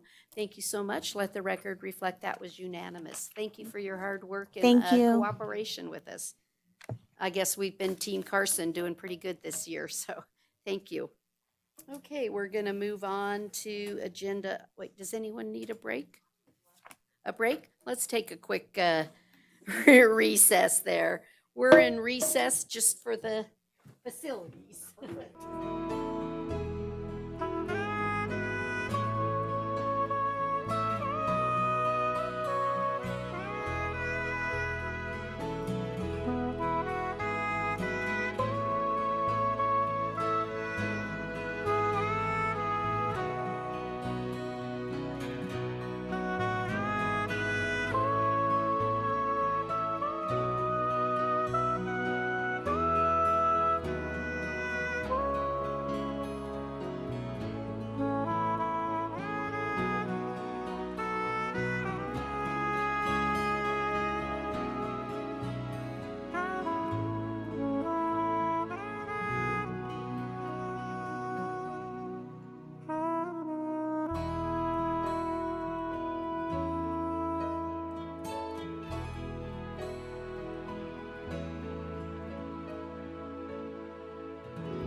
Supervisors, back to order.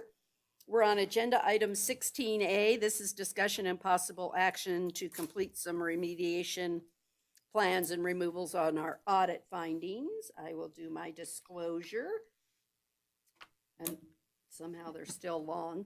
NRS 281A 420 requires me to disclose a conflict of interest and abstain from voting when I have a disqualifying conflict.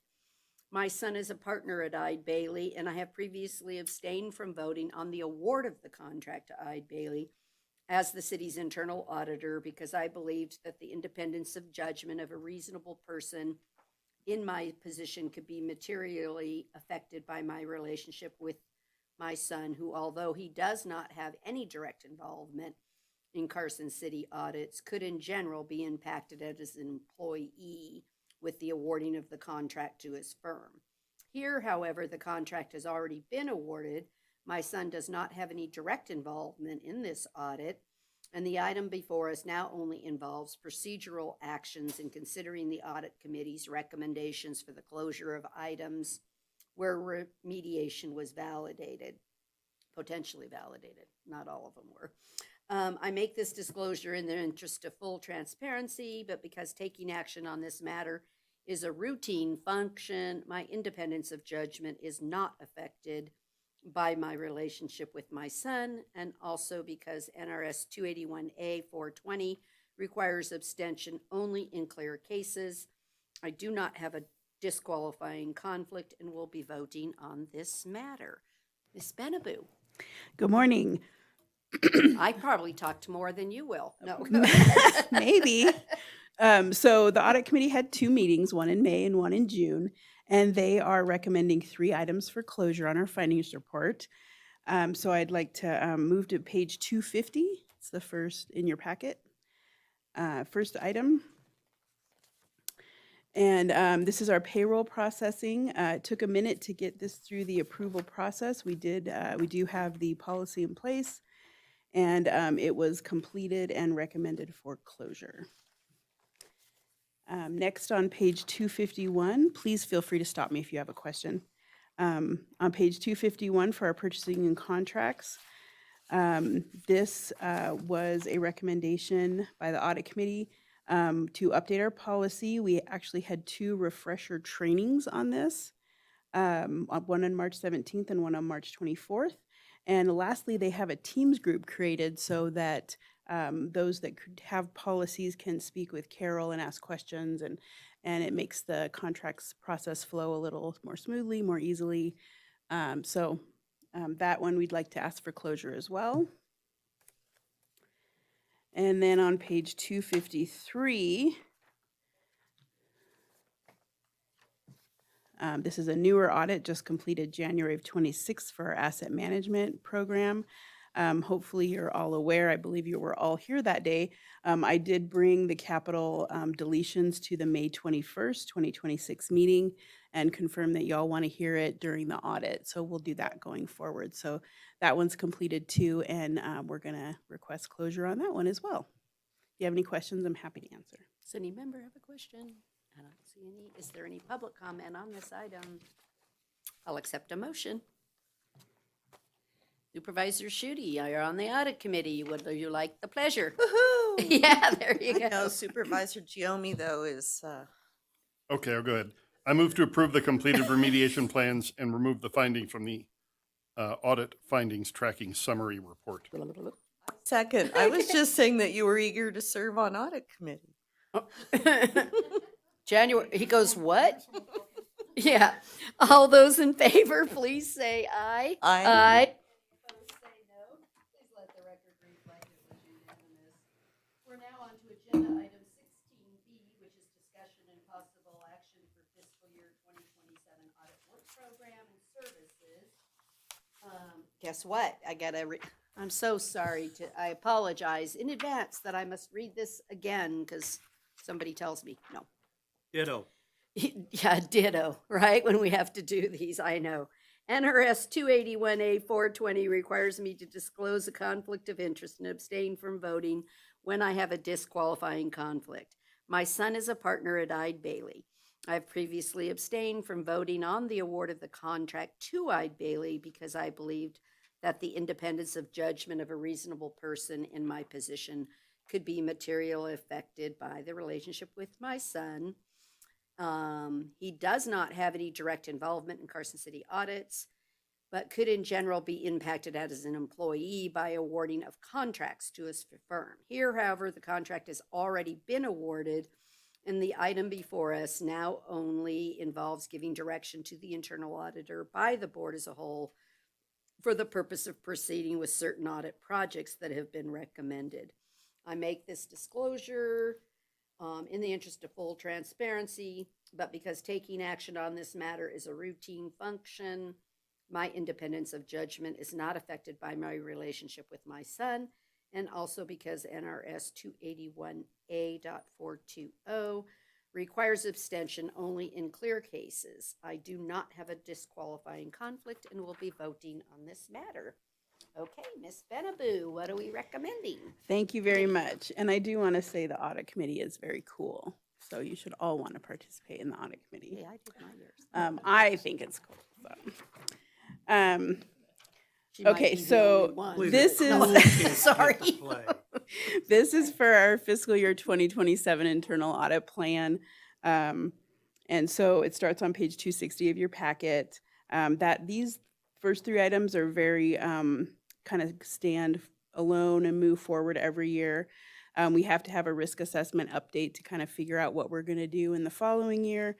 The fraud, waste, and abuse hotline, it's an independent, so if there's any fraud, waste, and abuse, you can call in, and it's very, confidential. So nobody knows who reported it, and Eide Bailey monitors it. They're very good at making sure the appropriate level gets it. So, and then the follow-up procedures, this is like the mayor said earlier, if you want validation on an item, this is where that budget is. So the projects that they're recommending for 22 or on page 261 for 2027, first is a penetration test of our cybersecurity, and we haven't done this since 2022. So they do recommend that we do this every 2 to 3 years. So we're a little behind. So we're going to do this. We're recommending doing this since it's been about 4 years. And then the fire department overtime. We did this assessment in 2019, and they had a hard time determining what the overtime was used for. So we added a bunch of codes into Telestaff. So we just want to make sure that's still running correctly and properly, and make sure there's no holes in that for fire overtime, because it is climbing again. And then the third one is the sales tax distribution. This is for our C tax that comes from the state. The state has promised us some data from their system. So our plan is to give that data to the internal auditor and have them do like a completeness test to see if anybody was missing from the revenue conversion. So we're getting a list of pre-conversion reporters and a list of after conversion reporters. And then we're going to have the auditor kind of compile that data and see if anybody's missing. And that's pretty much because the NACO audit isn't going to happen. So we're trying to do our own procedures. We have noticed most of the surrounding counties are increasing in sales tax, and we are not. So something just doesn't seem right. And that's really it, unless you have any questions, comments, or concerns. I'm just going to comment because earlier we were indicating the potential difficulty we have dealing with state lands, but I want to say that the governor's office was very supportive when I just said something it doesn't mean it's wrong. I can't say that it is, but how come others surrounding us are growing? And when you look at the overall business counts, why am I way down when I'm not down in my business license counts? And so you start to look at that and say something just doesn't seem appropriate. So I think this, and I want to thank the governor's office for assigning an individual to help us shepherd that through.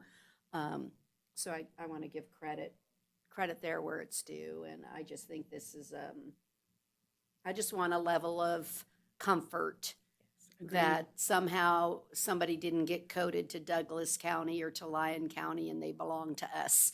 I want my money, right? I'm just being Agreed, honest. I want agreed. my money. So I look forward to seeing or getting some comfort on where that's at. Supervisor Giomi. Do you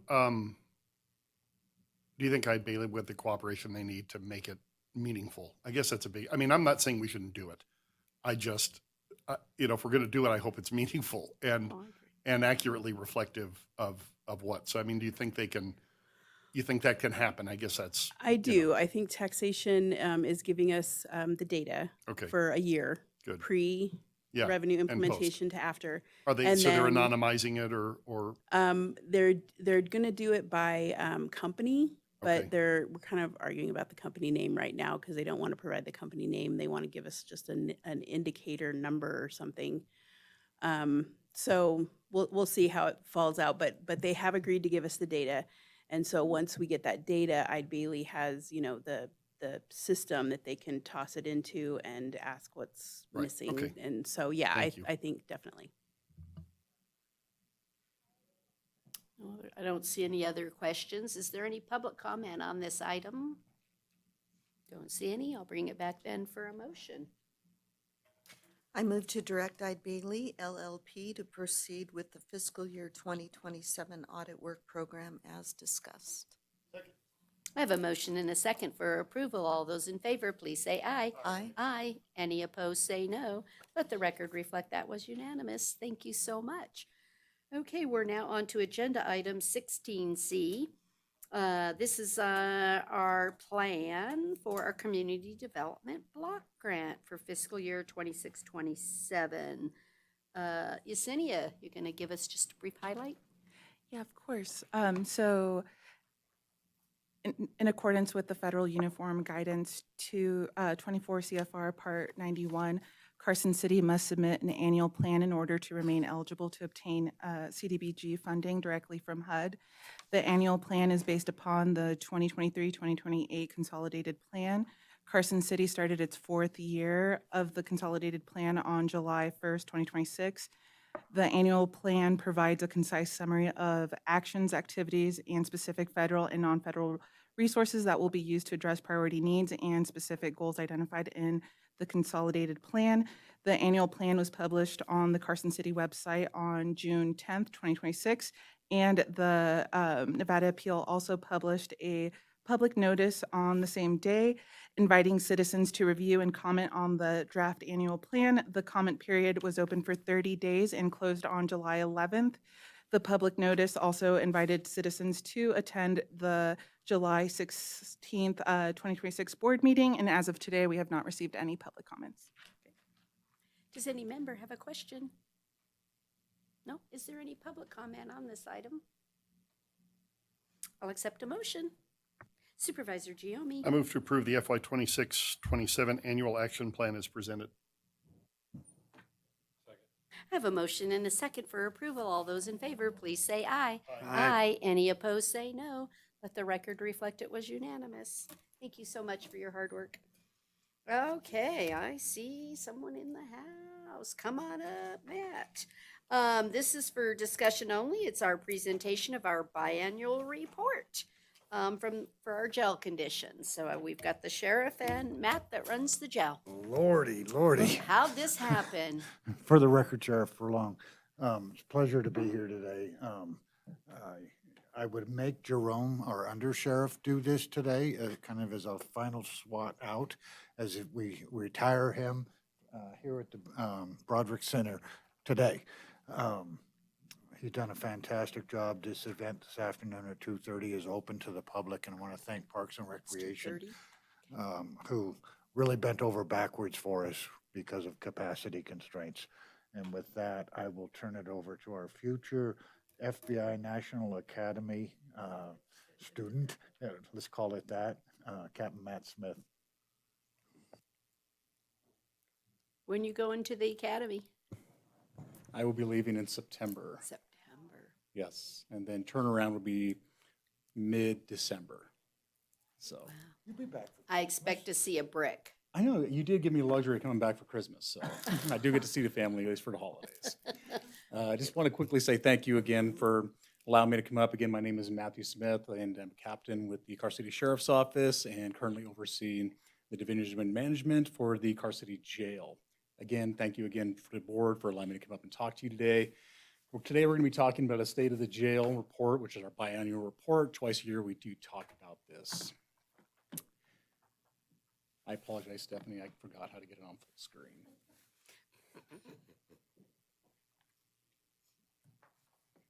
Are you the IT friend? I know. You have a friend.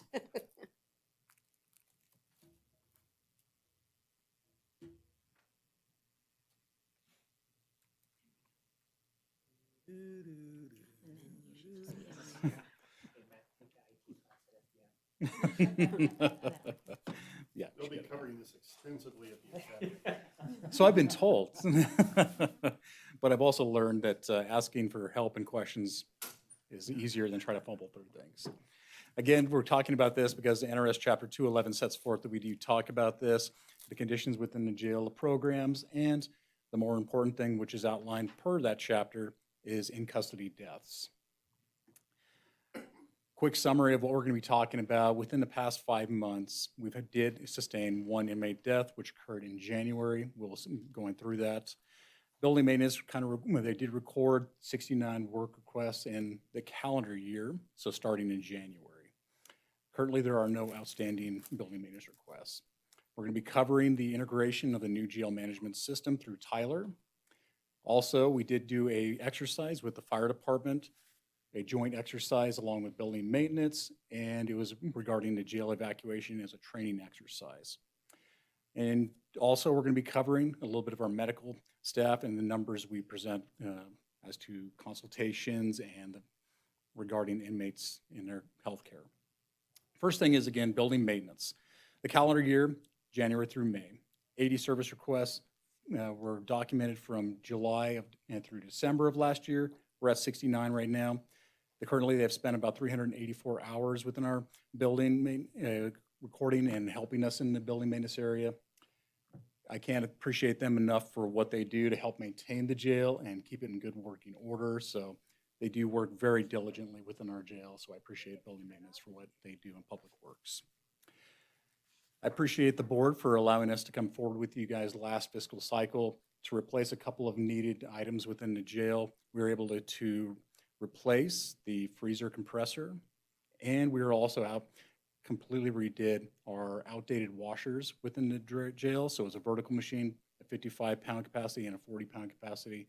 Again, I appreciate that because it did help out the functioning within our jail at that point. Now we're going to cover a little bit the new jail management system. This is just a screenshot of what our login looks like. We are going through Tyler Enterprise Justice now. In April was a transition, and that's when we started moving from our outdated and now obsolete Pt1 program, which has now been turned over to Tyler. Detention staff is now very familiar with the program and now is operating as we want it to be. We do have a post-implementation review board, which we do meet and conduct checks on it to make sure any lingering tasks that need to be addressed are still being addressed, and that way we don't miss anything for that point. The implementation went great, and we are now fully operational within the jail. Inmate populations have been staying pretty steady, right around the 158 to 160 mark. 106 days in jail is our average for that time span. 70% of the population is made up of our males, 30% is roughly the females, and that's pretty consistent throughout the years as well. Moving to our inmate medical coverage, last year and during this time frame, our medical staff saw 347 inmates on a regular basis per month. We see about 91% of those inmate consultations in person.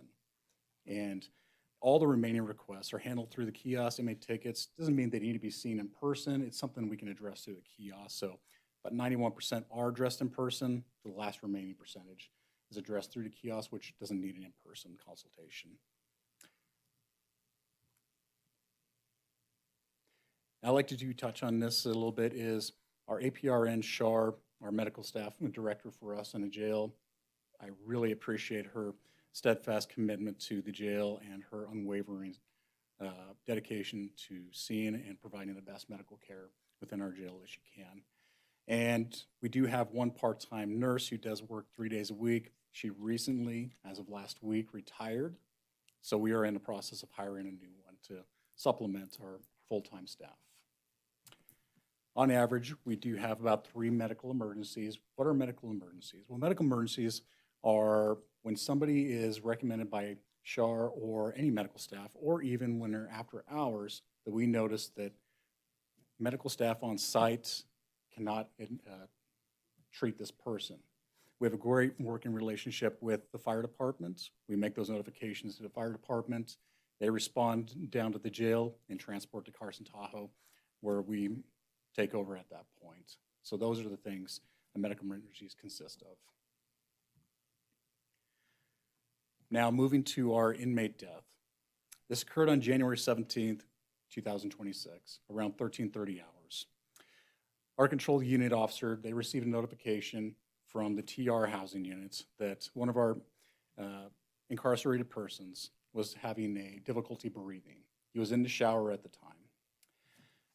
When our detention staff responded into the housing units, they immediately started a conversation with the individual, helped him off of the chair within the shower, got him into his wheelchair, and noticed he was experiencing quite a bit of difficulty breathing. They immediately notified our control officer to contact the fire department and have them respond. While in doing so, they helped him get dressed and started wheeling him down to the intake booking area to wait for the fire department arrival. Once they got into the booking area, that's when they noticed that he was now becoming unresponsive and had lost his breathing capabilities. They immediately placed him onto the floor, started life-saving measures, meaning CPR and administration of the AED. While doing so, they continued those life-saving measures until the fire department arrived, and they took over full medical treatment efforts. Around 1348 hours, he was pronounced deceased by our fire department. At which point we activated our in-custody death protocol. The Douglas County Sheriff's Office is the one who took over in-custody death investigation, and along with the coroner's report came across a couple months ago. They did determine the cause of death as a natural cause from pneumonia, along with other natural causations from this individual. The report completed by the Douglas County Sheriff's Office also recorded the same. Now moving on to joint training exercises. On May 5th, we did host a joint training exercise within the Carson City Jail, at which point we also had the Carson City Fire Department, Carson City Building Maintenance, and we had NDOC respond as well. It was a joint exercise along with John Beckedahl to help set up as a emergency management and to see how would we evacuate the jail in case of an emergency. The training was to simulate a fire in one of the housing units, and then from there we're testing the response of detention staff and how we would move inmates from that housing unit along with adjacent housing units to a safe area. The training exercises for the department on response to the jail and learning the jail's floor plan. We did notice that, and this is why we do these type of things, the fire department had a hard time with that because they didn't understand the layout of the facility. So we had to use our detention staff, which is great for us because they also learn new things from them on what their responsibilities are. So it was a really good training exercise. After we got all the movement going of the inmates to our rec yard, we allowed the fire department to come in, and yes, they did charge the lines, but we also learned that it gets very slick in there too when they charge those lines. So from there, NDOC came in with the prison bus, and we did move a select number of inmates who were pre-screened prior to that down to Warm Springs Correctional Facility. From there, they were followed by our patrol along with detention staff, and then they were set up a makeshift intake entry area for us.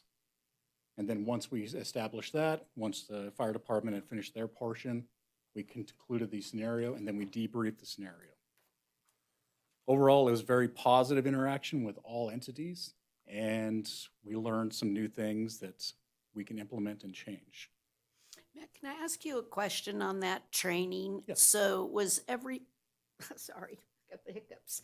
But was everyone involved in that training exercise aware it was a training exercise That is a great. versus a surprise call out on your emergency system or whatever? And I just ask that because when you're prepared for an alarm, your panic, it doesn't rise to the same level as you get an alarm and, oh my gosh, I got 20 inmates in a housing area and they're like freaked out. I mean, That's I'm part just of- interested in the level of they knew about it in advance, because you'll find more out if it's a For the more record, Sheriff panic. Furlong,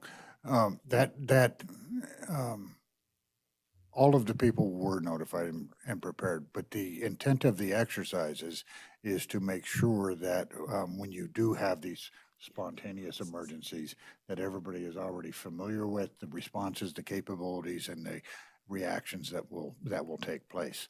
So I hope Only that the answers your answer. inmate will be the one that doesn't know, because they're only there average of 106 days. So I guess it's great you can train the staff to be consistent with their response.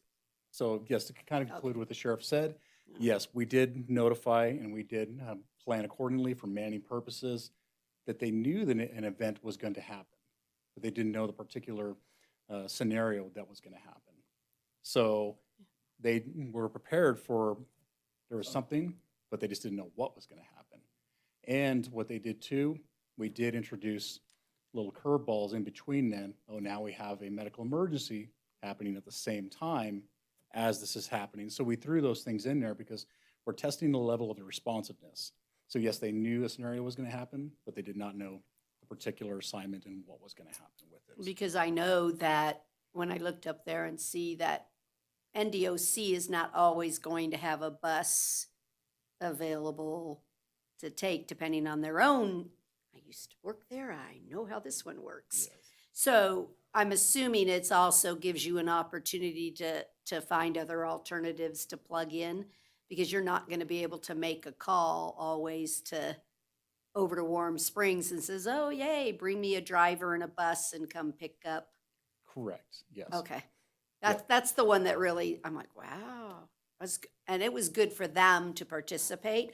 They certainly have something that's unique, which is the facility to house, and they do transportation, obviously, all the time, but they don't always have a resource, the bus and the driver, so. Correct, and that was the reason for this training exercise, to also think about the expandedness of, if that were to occur, what is in step 2, what is step 3, and also to have timeframes set as to checkpoint it. And how fast Where are can we we at with get it? this? Where are we moving with this? And that was the whole thing, was to stress it, check it, and so also we can tweak things of our responsiveness, and also working with different entities within the city and how they're going to respond as well. So overall, it was a high success. Everybody enjoyed the training, and that we all learned something y'all out of it learned. as well. Supervisor Schutte? I was just wondering if there will be a follow-up at some point, no time super soon, but to actually test the corrections made, and kind of an opportunity to revisit and reinforce. Yes. So after the conclusion of this, the sheriff was immediate that he wanted to follow up on this to start testing the things that we noticed. So next year, next calendar year, we are planning another joint exercise to further our training and stressors and to continue to train on these type of evacuations. Make sure there's a lawyer in there that's visiting with his client so he can experience. But again, that'll be a real scenario. Yes. You know, these don't happen at the great times of put some visitors, it could be fake visitors, but I mean, the idea is go ahead and stress it there too, because it'll happen. Correct. So overall, Great job. high success. Okay, thank you. Moving over to our family unit side, this is more of the program side of the jail. Again, I do want to really point out the appreciation I have for Supervisor White and Supervisor Schutte. Supervisor White did come in within the facility a couple months ago, got a hands-on and, oh, we let him out this morning? No, I do appreciate you coming in, sir, and spending some time with us, sitting down with staff, some community stakeholders, state stakeholders, as well as meeting with one of our inmates who is actively engaged within the programs and learning and seeing what the benefits are and what we're trying to do and accomplish with these things. So I just wanted to point that out. Family Year Service Unit hosts weekly parenting class. They host both male and females within it, and we're looking to keep expanding upon that. Faith has now done so. She is now working on Saturdays as well with various classes to continue to further our educational platforms, not only just on the tablets, but also in person and constructive ways to actually get education for parenting, but not only just parenting, offering programs to obtain your GED, which we have been successful in at least 2 people that I know of obtaining GEDs since being in custody, and continuing to push out education within our incarcerated persons so that way we can offer every service we can so that way they can try to hopefully get out and change and have something a little bit to stand on. And ultimately, we're always trying to change people's mentalities and their thought process behind it. So currently this calendar year, we have been working tirelessly. Faith has been active with about 29 males per month and about 19 females per month. Overall, about 349 attendees for the male side, 233 for the female side. I appreciate being able to come in and take a look at this program, and I think it's important, you know, as a society and we move forward, we're understanding that jail is usually not the right place for a lot of people. But what I was really impressed with on this particular program was the ability to customize it to fit the needs of the incarcerated person and their families. Doing that without turning it into this giant mushroom that gets out of control, right? I think what you're doing there is should be looked at as a model for other jurisdictions, trying to address what really is tiny little problems that become something that they should never have. And again, thank you for inviting us in to take a look at the program. I think you're doing the right thing. I appreciate it, Supervisor. As well, we also have family outreach services, which Faith does, which means she has helped about 73 parents last calendar year leading to this year. Well, what does that really mean? Helping outside that. That means connection between the outside agencies who do support our program, but also having those warm handoffs to make sure they continue to have success outside of the walls within our facility. It also means that they can always come back and we offer those essential needs that sometimes they need. So sometimes when they do get out, they don't have those, the toiletries, the small things, bus passes, stuff like that, that we're able to provide for them. And Faith has worked tirelessly to try to get those services to them. And again, make sure that we can try to help and provide as much as we can outside of the walls as well as inside of the walls. And Faith has worked great with this program, and she continues to work very tirelessly on trying to improve it as well. Continuing on, again, kind of a quick overview, it's basic assistance, outside agency resource navigation, the warm handoffs, the medical legal support of providing those warm handoffs, childcare, early education access. And those are the types of things that are important because we want to break those cycles and we want to have successful and promote positiveness with the children within the community, especially the parents who have visited our facility. So we're trying to break that and try to provide those type of services. We also, the whole concept behind it, I think I've kind of touched on it a little bit. We do a lot of in-person stuff, but we also do a lot of stuff through the tablets, so electronic education. So we use those twofold areas, a two-pronged attack, and then also, again, as of right now, I know we've had 2 success stories as of 2 people being able to obtain a GED while incarcerated with us. And I always like to end on a positive note. I know the board has been able to take a chance to kind of read these, but these are such impactful letters. I know it's only a very small sample, but just having people write back to thank the sheriff's office and specifically Faith too for her tireless efforts and the ability to give them something instead of nothing and to hopefully inspire change. So I like to leave it on a positive note and kind of leave that with you on that. Again, thank you. This is the end of my report. I appreciate you letting me come up. If you have any questions. I don't see any questions, so thank you for your report and see you in 6 months. Yeah. Thank you. Yeah. Appreciate it. Yeah, I think you'll enjoy it. I do. Okay, we're gonna move on to agenda item 18A.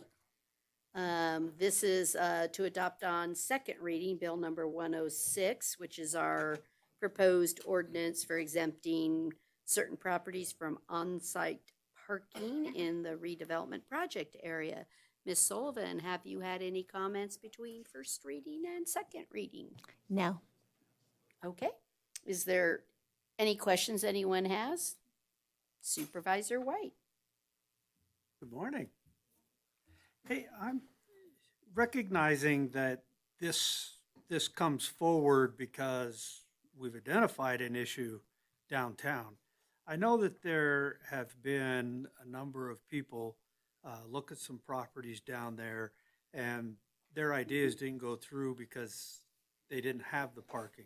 Do you have a way you can go back and identify those folks that were trying to get into a building that didn't because of parking and tell them, hey, parking's not an issue anymore. You want to try again?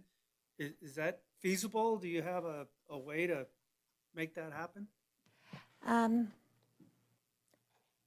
I can work with the staff and see if there's personal knowledge on those, because in a lot of cases, it may have been a conversation that didn't translate into an application. Yeah. But I can check with staff on that. The other item that I'm going to be pursuing, which may be related, is I'm going to meet with the realtors, the commercial realtors who are marketing certain vacant buildings, to try to identify from them, why is this building not renting? What's going on here? And Kyle Fisher, who's with me today, our deputy director, he and I have talked about this, so he'll be joining me in those meetings. And so to the extent parking comes up during those meetings, certainly I'll explain the new code. But this will also help me understand what some of those hurdles are so that I can discuss it with the board or with city manager, with the planning commission, whoever the right group is, so that we can continue to try to eliminate hurdles that aren't necessary for health and safety. Right. Okay. Thank you. Okay. Is there any public comment on this item? Seeing none, I'll accept a motion. Supervisor Horton. I move to adopt on second reading bill number 106, ordinance number 2026-9.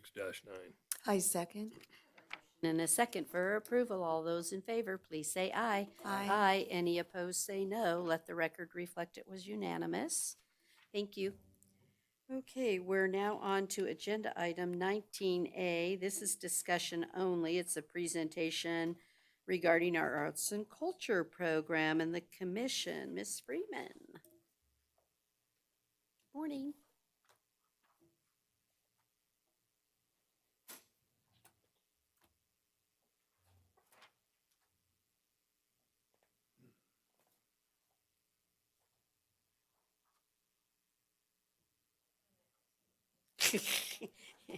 You might have a friend in Stephanie too. Oh.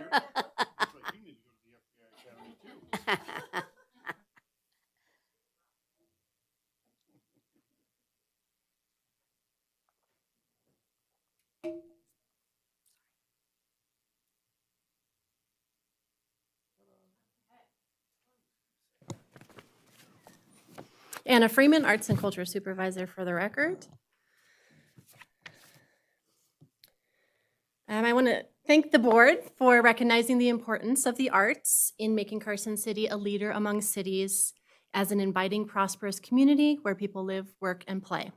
As you know, the arts are essential to the health and vitality of Carson City, as well as to our small town atmosphere and our sense of community. some of the things we've been up to this last year. We are working to increase arts and cultural programming opportunities for the community with classes and workshops. This past year, we have had free community workshops to create ornaments for the U.S. Capitol Christmas tree. We have ongoing music and art classes for preschoolers and toddlers, which continue to receive positive feedback from the community. So if you know a kiddo ages 1 to 5, please help spread the word. The 10 a.m. class tends to fill up, but we do now have an 11 a.m. and 5:30 p.m. class on Mondays. Sierra Arts Foundation offered a variety of classes and camps, which unfortunately came to an end in June 2025. They weren't able to renew their contract, but we have expanded art lessons and activities with our youth programs, as well as the adaptive recreation program. We're also always looking for contract teachers, so if you know someone who may be interested in teaching art classes, please encourage them to contact me. And events. Because the arts play a vital role in the health of communities, and because connecting local youth to the arts was identified as a priority in the Community Needs Health Assessment a few years ago, Health and Human Services has funded a significant portion of the Meet the Orchestra event. That state funding from Nevada Senate Bill 118 has come to an end, but it has made it possible to stand up that program and get the MTO event up and running, connecting about 1,000 kids to a meaningful musical experience. We've received feedback, like from a teacher saying, "Thank you for setting this up for the students of Carson City. As a music educator, I appreciate being provided with the opportunity to share high-quality orchestral music with my students. This experience helps to teach and reinforce what they have learned about instrument families, individual instruments of the orchestra, and provided them an opportunity to learn more about audience etiquette in a classical music setting. Thank you again for this amazing experience." And feedback from a second grader saying, and I quote, "It sounded so cool." Bonanza is the biggest trick-or-treat event in Northern Nevada, with thousands of trick-or-treaters annually in Mills Park. The businesses and organizations who volunteer to host these trick-or-treat booths continue to impress, and it's a really fun family event. We are working to add additional safety measures and improvements as this event continues to grow. Our next Art Volunteer Day is scheduled for Saturday, September 5th. If you'd like to help with maintenance of our public art collection and do some prep work for an upcoming recycled art project, you can sign up online, carsoncity.gov/ccpr. And we've been trying out a new program offering tickets and transportation to arts events around the region. That has had positive feedback so far with trips to the Reno Philharmonic and the Lake Tahoe Shakespeare Festival. I'm currently looking for more performances that could be a good fit to continue that initiative. And our arts and culture grants have provided between $2,000 and $15,000 per event, about 10% of the total cost of local arts events that support the board's quality of life goals and the cultural vibrancy of the community. The return on investment is seen not only in the positive economic impact of local and visiting attendees buying meals, gas, and shopping in connection with events, but also in those difficult to measure quality of life benefits. These grants have helped to provide guest performers, educational youth programs, concerts, plays, ballets, and musicals that benefit people of all ages, including the performers, students, local audiences, and visitors. More information about events supported by the grants and information about how nonprofits can apply for those grants can be found at carsoncity.gov/arts. And we've also been able to offer some kids' art activities at community events. The picture here is me at the Carson City Parks Recreation and Open Space booth or table at the Brewery Arts Center for the Cinco de Mayo event. And there's not a whole lot to report about public art, as we did not have any new additions to the public art collection in 2025. We will hopefully have several small additions in 2026. As you can see in the photos here, 2025 was the first round of our out-of-the-box initiative, beautifying the streetscape, providing paid opportunities for local artists, and showcasing Carson City's unique culture and talent. These small-scale murals are considered temporary, so they're not part of the public art collection. but they can be found under public art on the website.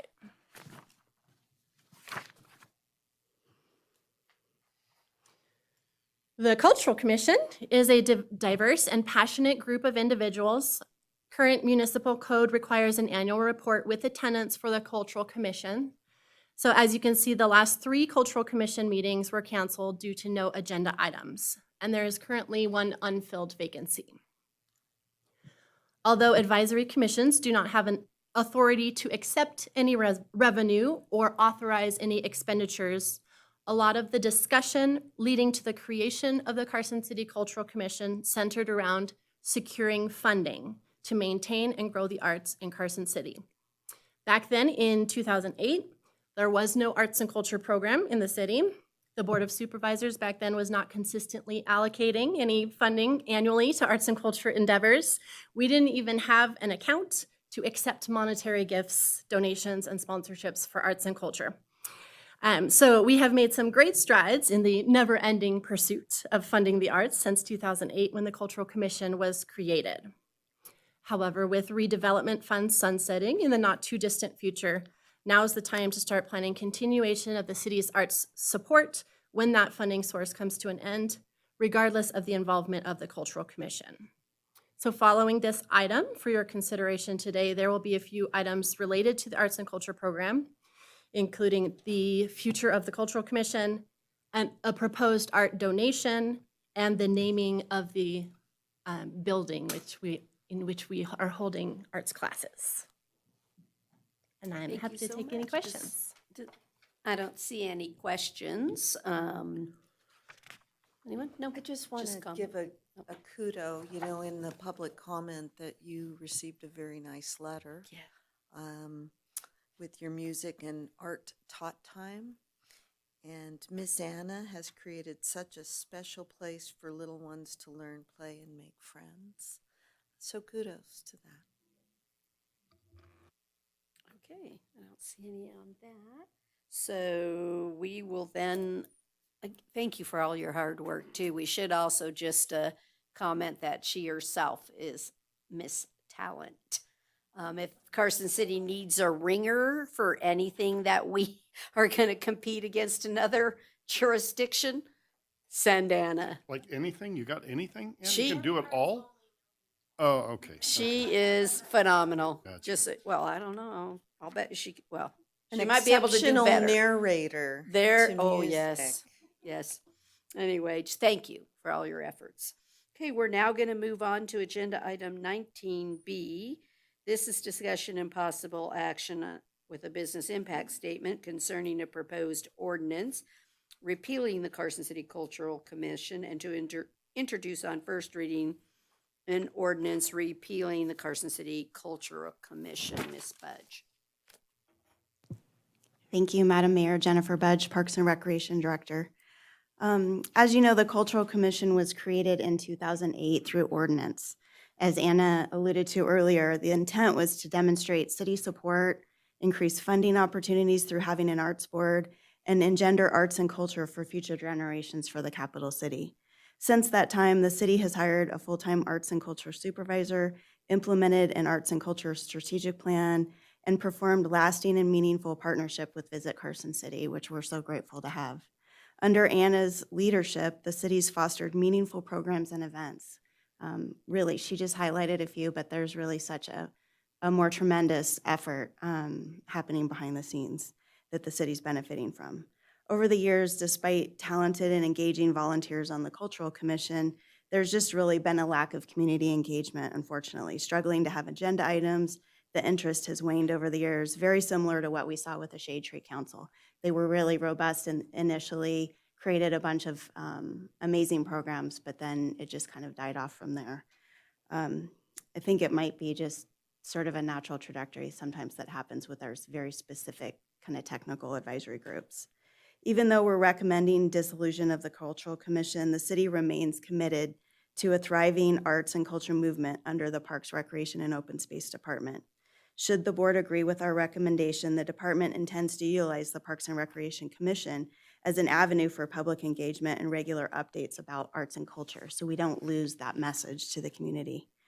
Our team is also working on a public art donation with the Ansari family, which will be going to the Open Space Advisory Committee in the near future and in introducing public art to our open space program, which is a really great opportunity. We recognize that there's a lot more to accomplish, but I'm confident that with the team we have in place and the partnerships we've created, that there's a bright future ahead for arts and culture in Carson City. We'd like to thank the Cultural Commission on the record for their time, passion, commitment, and creativity. Supervisor Horton, Barb Dineo, Valerie Moore, Bethany Drysdale, Lauren Casto, and Sam Flakus for just their efforts.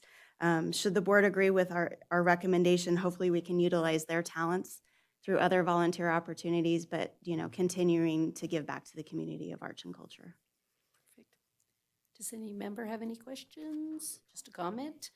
Supervisor Giomi? Just, the people that served on that cultural commission are so passionate about not only arts, but how you can integrate the arts into our community. And I know none of them are going to go away. And so I just, I don't even know if they're listening, but I know they're not going to go away. But I just hope that we continue to reap the benefits of their knowledge and mostly their passion about our community. Absolutely. But they did a fantastic job. Okay. I don't see any other comments. Is there any public comment on this item? Mr. French?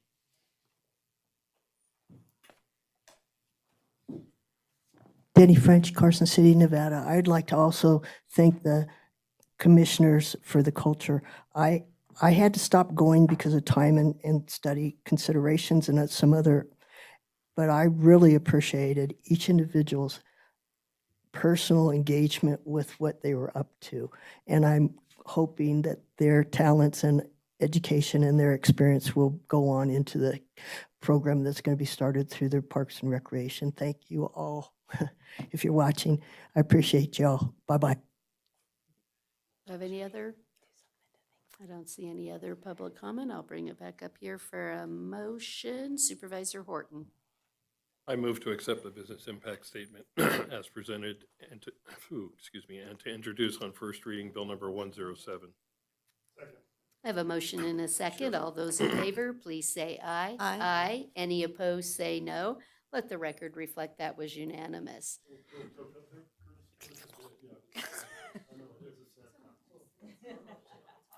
Gosh, we're going to move on to agenda item 19C, which is the proposed naming of the art building that's located at 801 North Roop Street. And we're thinking it ought to be maybe the art club. So Dan, Anna, do you want to just give us some highlight? Absolutely. For the record, Dan Arp, Recreation Superintendent. That pretty much covers most of it. It's a pretty simple request, right? One. But the art building that we refer to it is just the building just south of this building here, adjacent to the aquatic facility at 801 North Roop Street. We would like to put some signage up on that building because there's nothing that really identifies it. We have a lot of art classes in there, and we want people to be able to find it. And have some signage that's big enough from like that roundabout area to be able to look down and see that that's what the art building is, so they know that's where to go. So we need to have a name for it in order to do that. And the recommendation from the Parks and Recreation Commission was the art club. And after we surveyed the community, that's kind of the result that they're recommending. Great. Supervisor Giomi. Just wanted to make a comment, and Supervisor Horton, if he's able to comment through this, if you're not too choked up.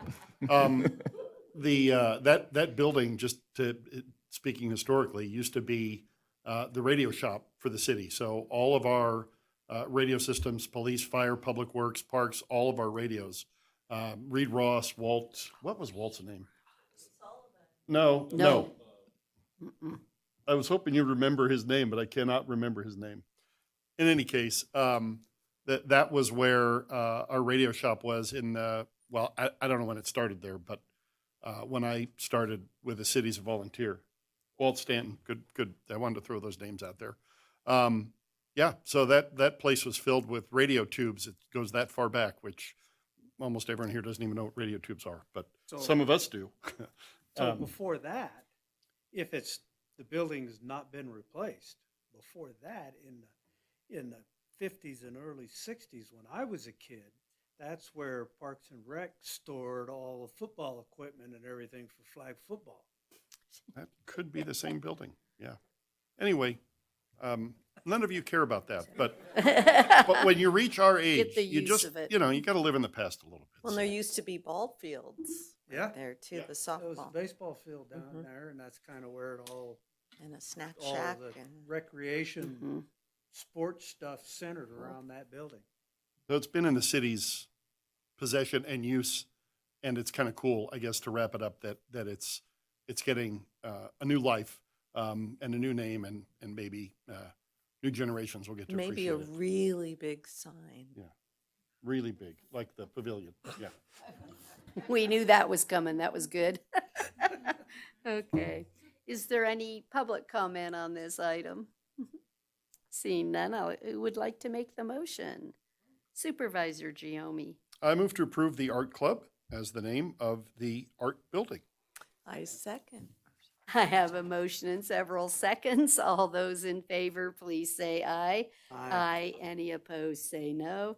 Let the record reflect that was unanimous. Can't wait to see that one. And this next one's super fun too.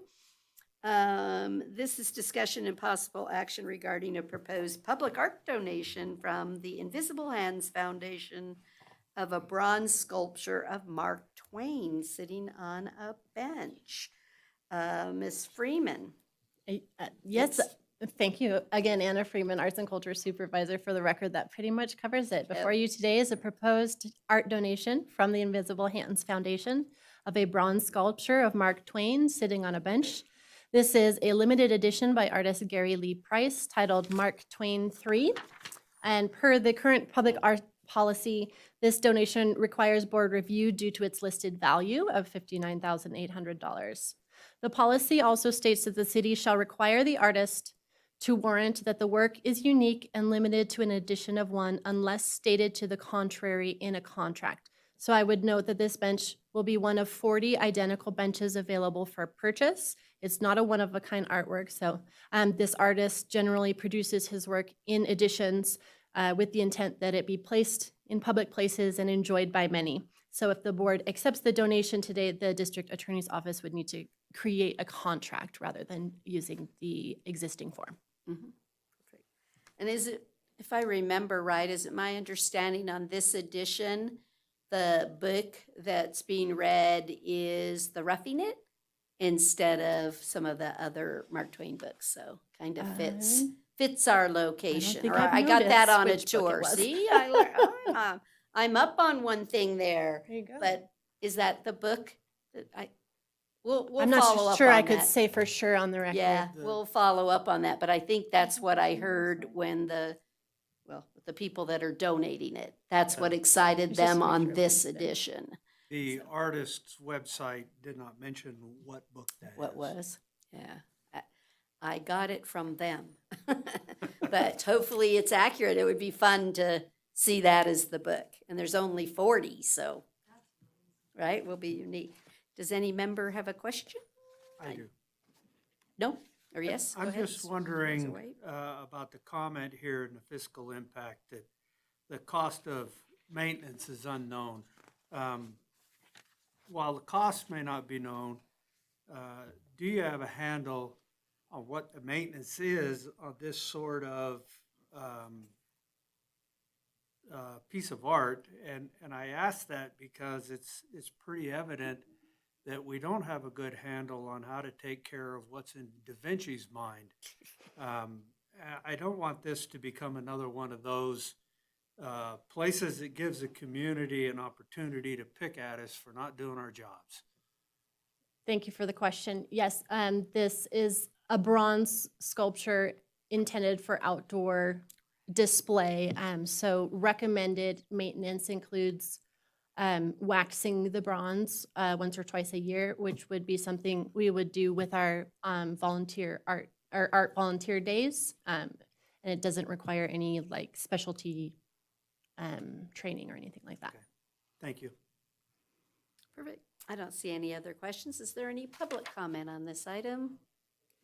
Okay, I'll accept a motion, please. Who doesn't like a good bronze waxing? I move to accept the donation of Mark Twain 3 and authorize the Parks, Recreation, and Open Space Department Director to take any actions necessary to complete the donation. Second. I have a motion and a second. All those in favor, please say aye. Aye. Aye. Any opposed, say no. Let the record reflect it was unanimous, and now you have to find out the book for me, just because but you can't tell the book title. Yeah, thank you. It'll be interesting to see. I'm like, come on, pick the right book. Perfect. We're now on to agenda item 19E, discussion and possible action on the park design, construction and residential construction tax for the East Lampa Dog Parks. Mayor, can we open the next two together? They're sort of related? No? No? Are they No, not the one's same the area? flood and one's the I mean, it's the same same developer, but it's not the same project. Okay, well, they tie together, do they not? They do? Yeah.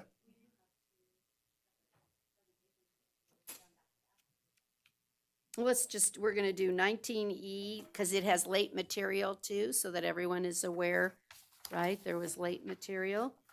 And so this is on dedication of the park and maintenance agreement. Ms. Budge.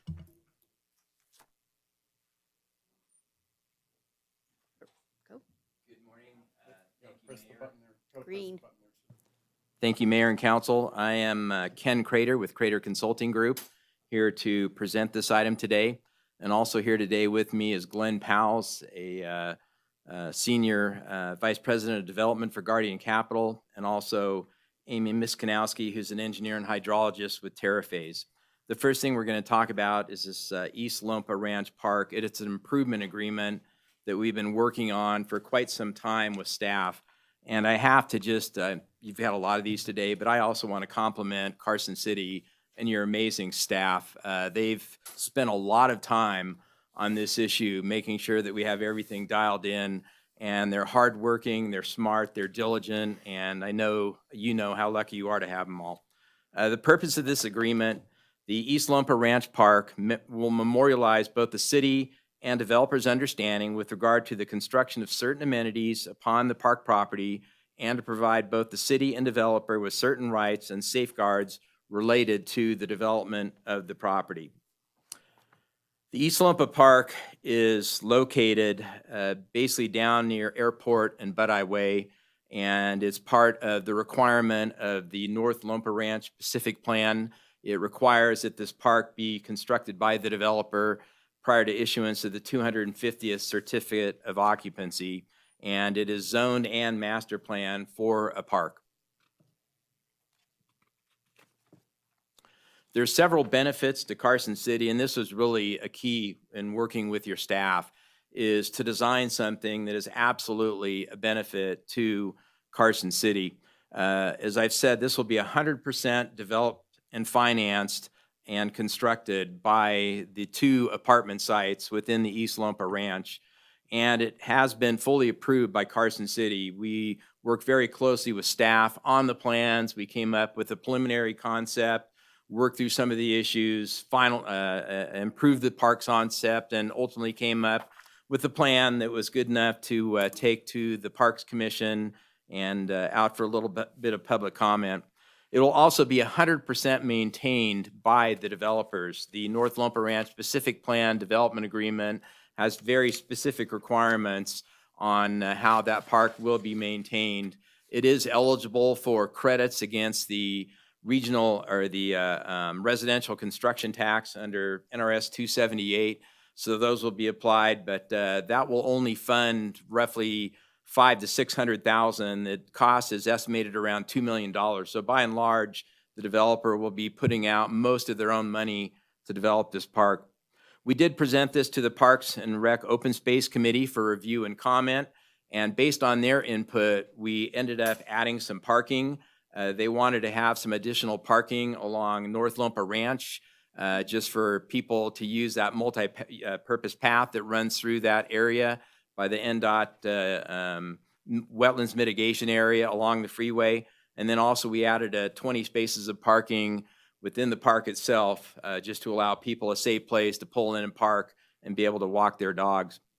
We also met with the representative from the nearby Humane Society, and they love the concept. And it's important to note that they told us that they won't let folks that walk the dogs go to the park just because of socialization and concerns that some of these dogs there aren't properly socialized, but they will have them walk by the park. And as part of the overall development of the first 24 acres of apartments, we're going to actually build a pathway around the entire perimeter of that site and dedicate a public use easement to Carson City.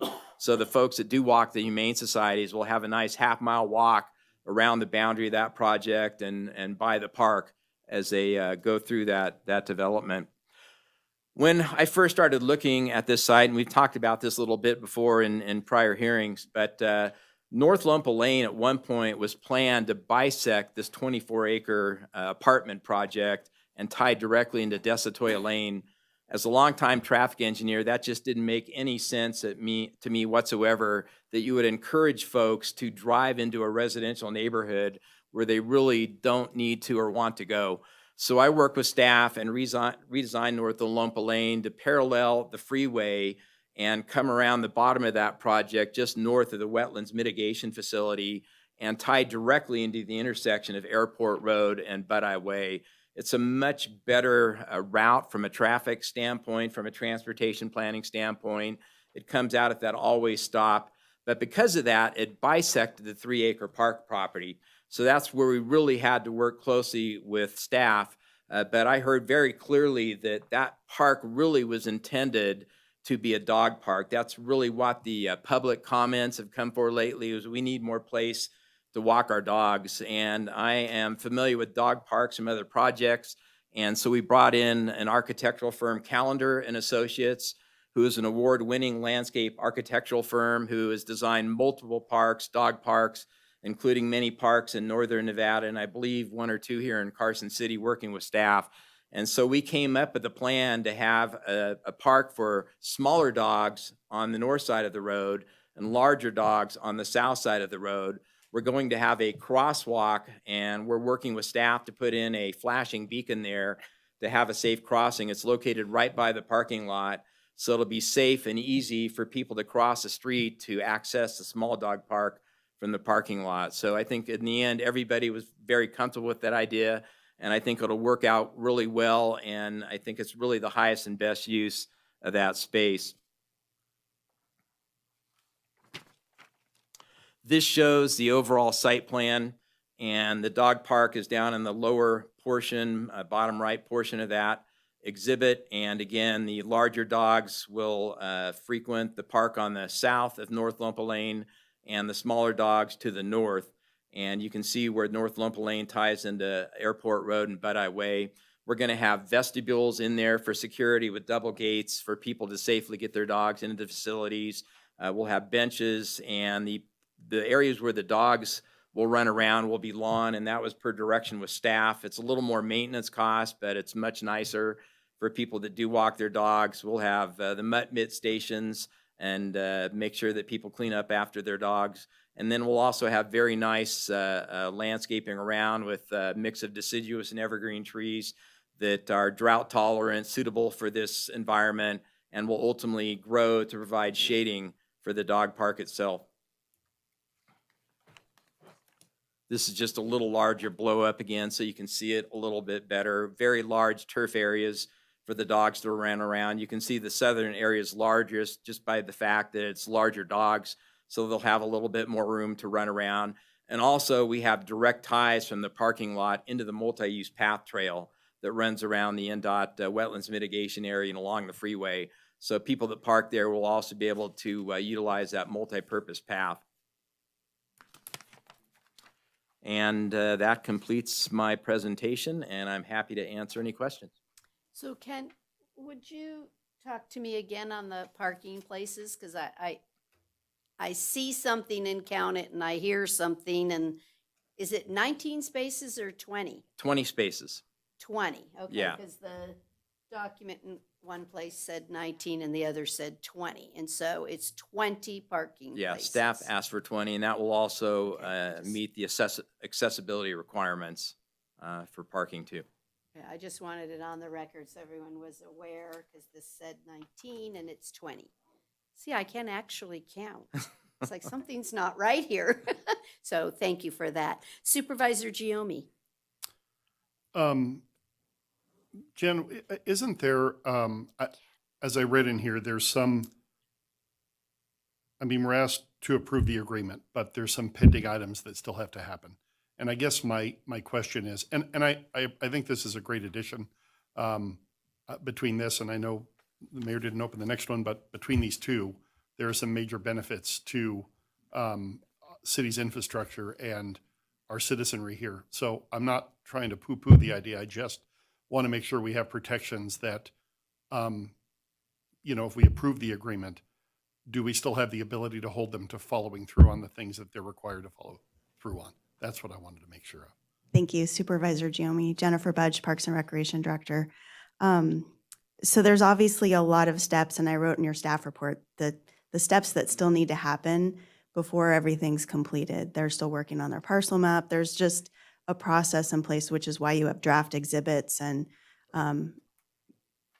like probably a 99% complete agreement, because we don't even know the parcel number for the site yet. These parcels will be created through the recordation of the parcel map. So there's definitely some processes in place. I did consult with the Senior Deputy District Attorney to make sure what I'm saying is accurate, but he's here to call me on it in case I'm off for any reason. Obviously, if there's any breach of contract, we can address that and cure that. If one of your questions, I believe, was if we didn't agree on terms for the maintenance agreement, what liability potentially could the city have for that? I think there's, well, first of all, we would not accept the land unless we have a maintenance agreement. That's a condition of that which is clearly spelled out. Let's say we can't do that. It's probably a potential litigation item, but not really a liability to the city. If they fail to construct the park, or I've had the unfortunate experience where we had a developer go bankrupt during a project and we pulled their bond. So we have tools in our toolbox in the agreement to be able to make sure that the project is complete to the standard. And if they weren't able to, say, create the maintenance association, we could create an LMD, landscape maintenance district. So that's all spelled out. So we have some fallback steps. I don't anticipate any of those things happening, but they've been a great partner. They've listened to everything that we've requested. They were very responsive to the Humane Society's requests, to the Park Commission's comments, and I really don't anticipate any challenges. Yeah, I mean, just based on your presentation and the paperwork you put together, I wouldn't anticipate it either. But it begs the question: why do we have to do this now versus waiting until we're ready to do it? Well, it's also in their conditions of approval. It's a required step in the conditions of approval for the development. So they're trying to get everything in place so they can break ground, and we don't want to hold them up. But this is a required step to have the agreement in place. Okay. One thing I can add to your question too, which I think will be helpful, is we also cooperated very closely with the owner of the 3-acre park property, Mr. Asuto Sharda, who has also been great in this process. And he was involved in the review of the park design and the creation of the parcel maps. And he has since signed the parcel map that includes the offer of dedication, not just for the park, but also North Lompa Lane. So there's been a very complicated process that we've been working through with staff on this to make sure that we dot the I's and cross all the T's. But essentially now, with the approval of this agreement today, that sets in motions to be able to submit the security agreement, the bonds, and pay the fees for the permits and start construction. And then that will also cause the parcel maps to be recorded. Not just this parcel map for the dog park, but the merger and re-subdivision map for the overall 24-acre project. So that then allows us to actually pull the permits to start construction. So this is part of a process that staff has put together for us. We're in full agreement that it's a good process, and we're being very diligent to make sure that we dot the I's and cross the T's in our end so we can abide by the process that's been laid out by staff. Well, I appreciate you putting that on the record. I think overall this is the kind of project that in Carson City we like. It's got open space, it's got trails, it's got housing. So I applaud you in that regard, and I just hope it turns out as nice as you're making it sound. I have no reason to believe that it won't. But I will be supportive of it. I just had to have those sort of answered in my mind, and I appreciate you putting it on the record. And I can tell you, the developers involved in this, they have a fantastic track record of creating multiple successful projects. They've been there, done that, so. Thank you. One other point I should make out too is we included assignment language in the agreement. So should the partners change, which it happens with development, it will assign and go with the land. It'll be recorded against the property. So I think there's some additional protections for the public with Yeah, I that. did see that, and I think that was smart to make sure we had that language. So I don't know if you had your, junior attorney hat on, or if it was the actual attorney who did that, but thank you, both.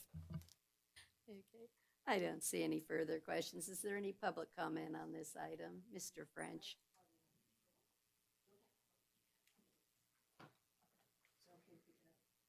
Yes. It's not green, but you can pick it up. There you go. Denny French, Carson City. One of the things I thought I found in the agreement papers on 19, I would say E, was the word perpetuity, that the care of this area would be in perpetuity. Was that part of the agreement? Because that word was defined to me as not an existing legal term anymore. So did I get that wrong? It's a forever.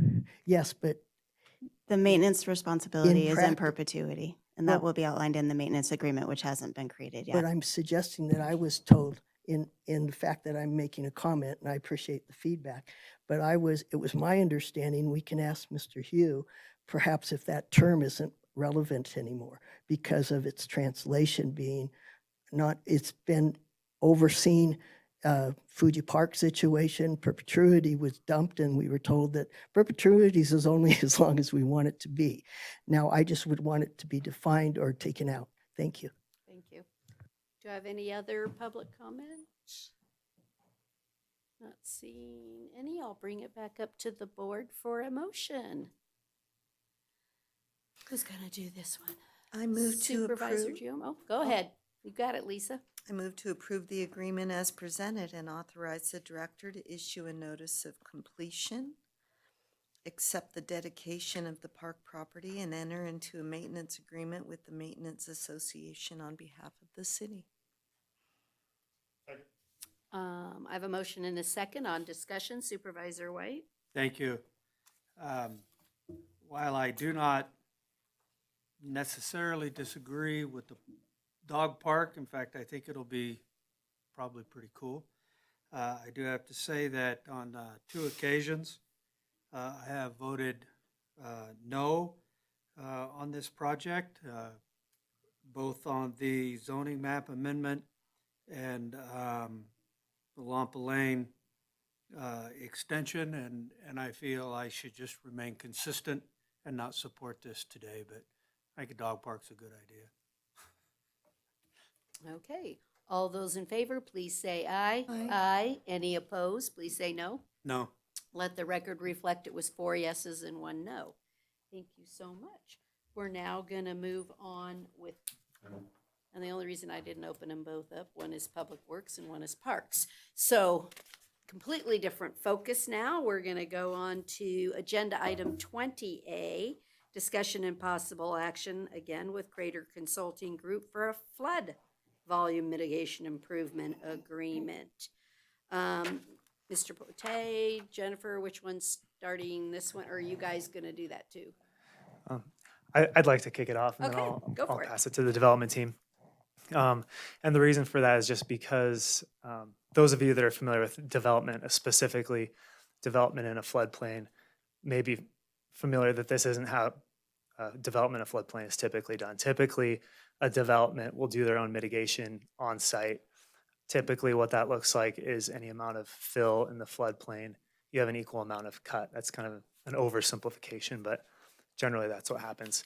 So with this particular project, there's some history. Going back to 2018, there was a tentative map that came before this body, And at that time, the chief stormwater engineer, Rob Fellows, who some of you probably remember, saw an opportunity for the city here.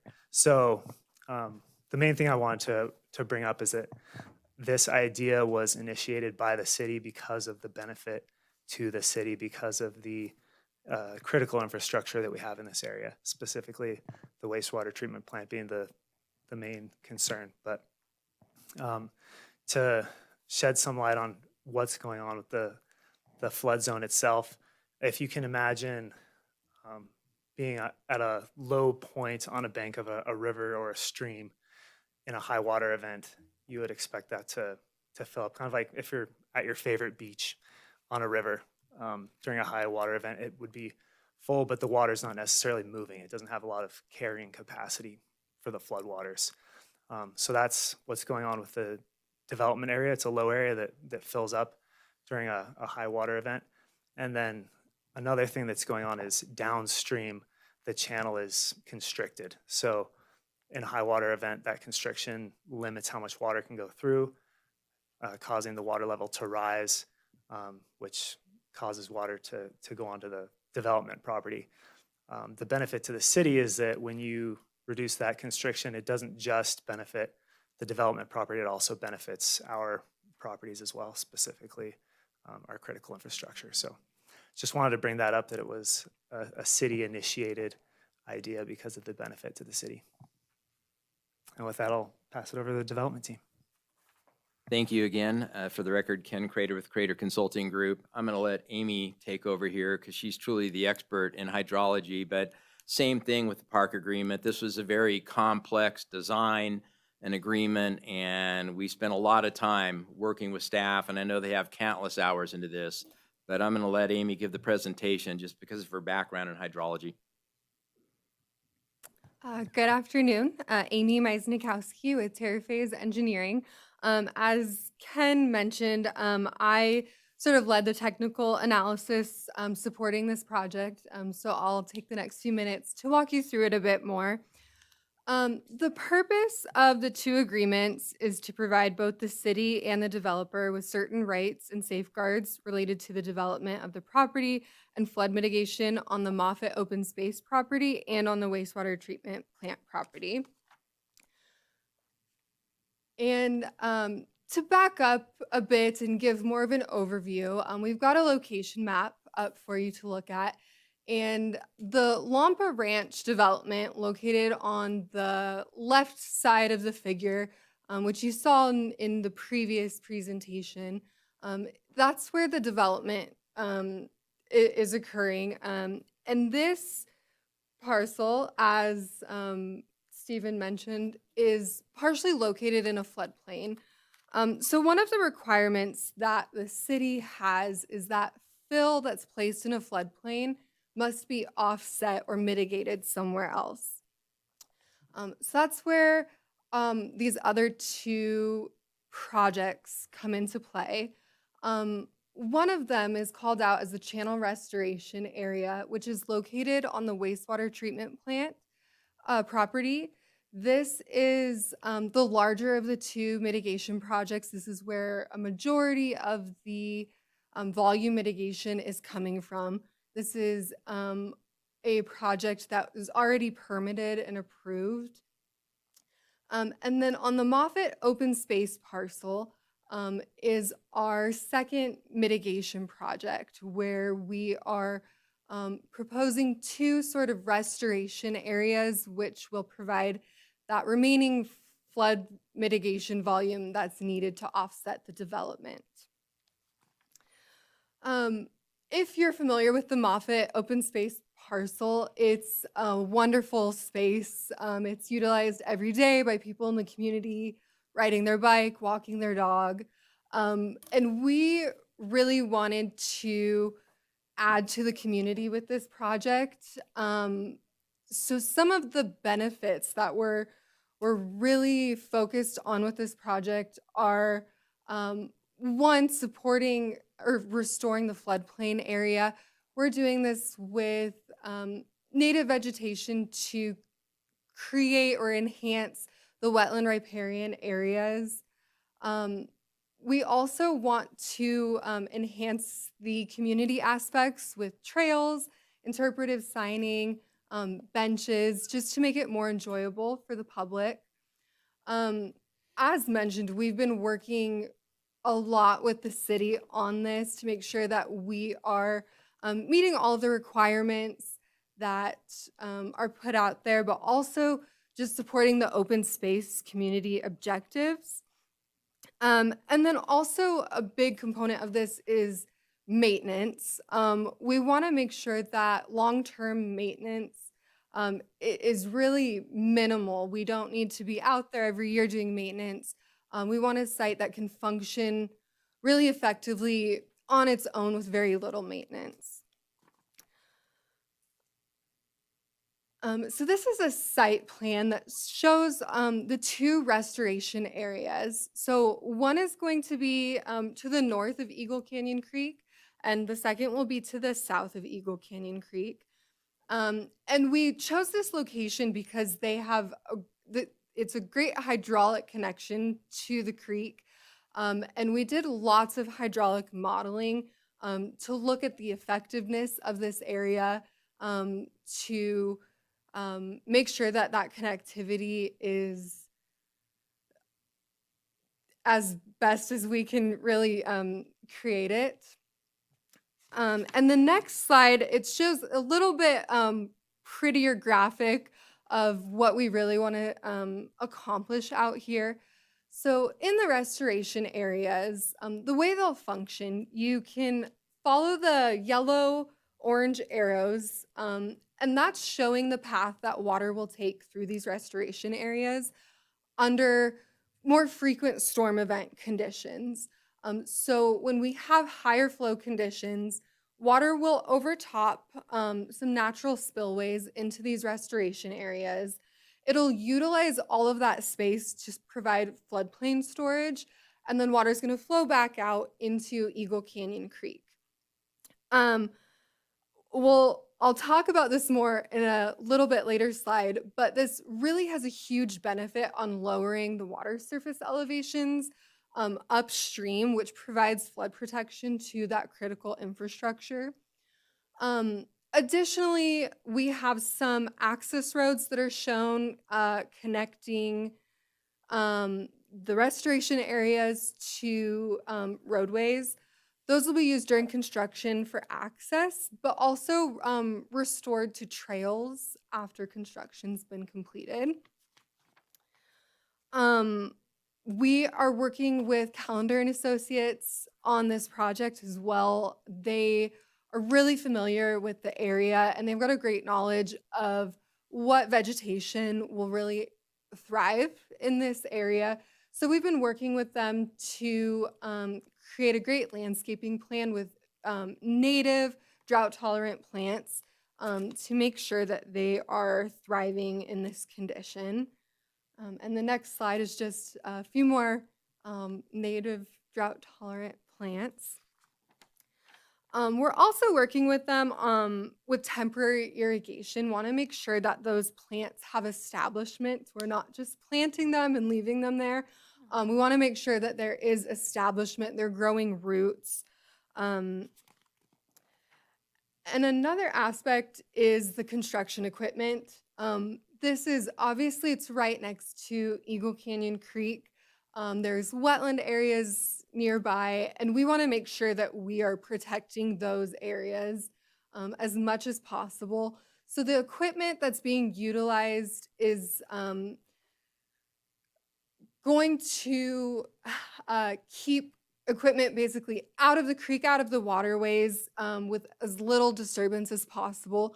And we're keeping a very narrow working boundary around these restoration areas, so we're not extending to borderline wetlands and areas that need to stay protected.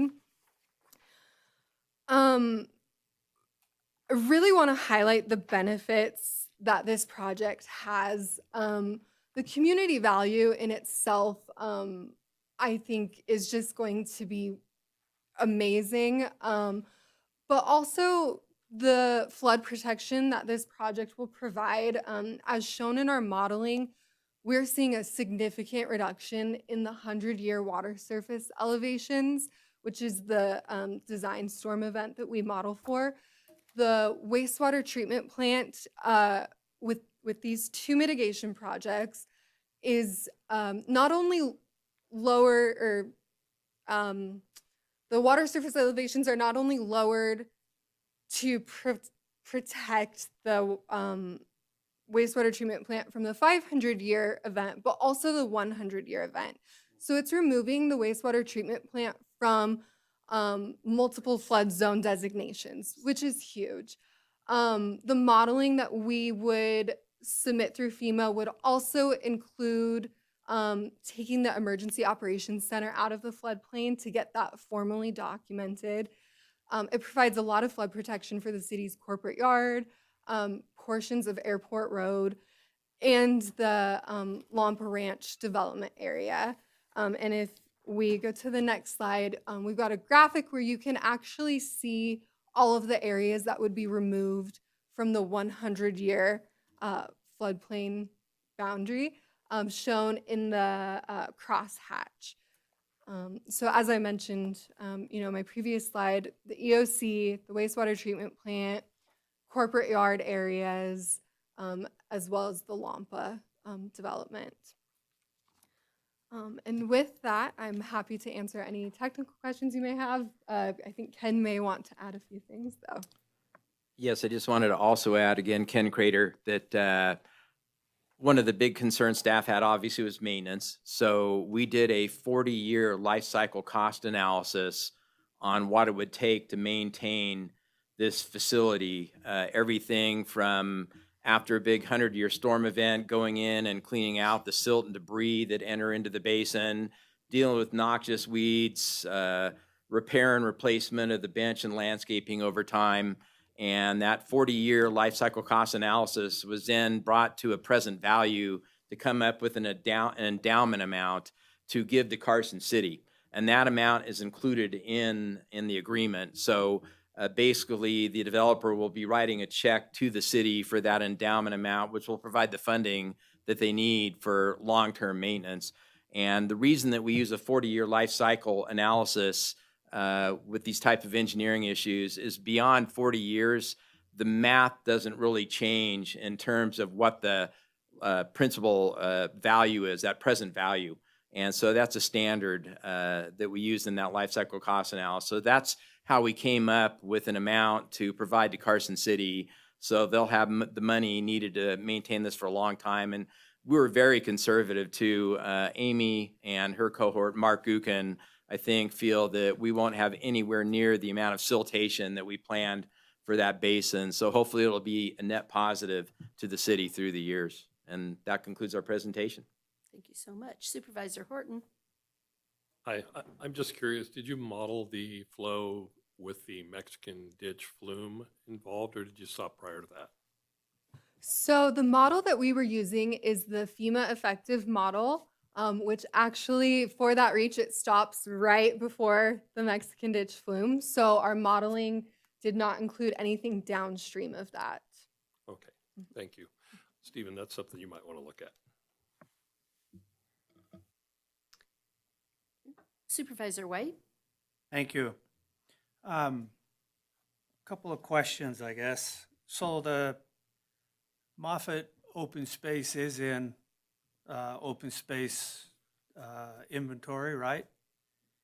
Does it have any special exemptions? It operates like all open space does with question 18?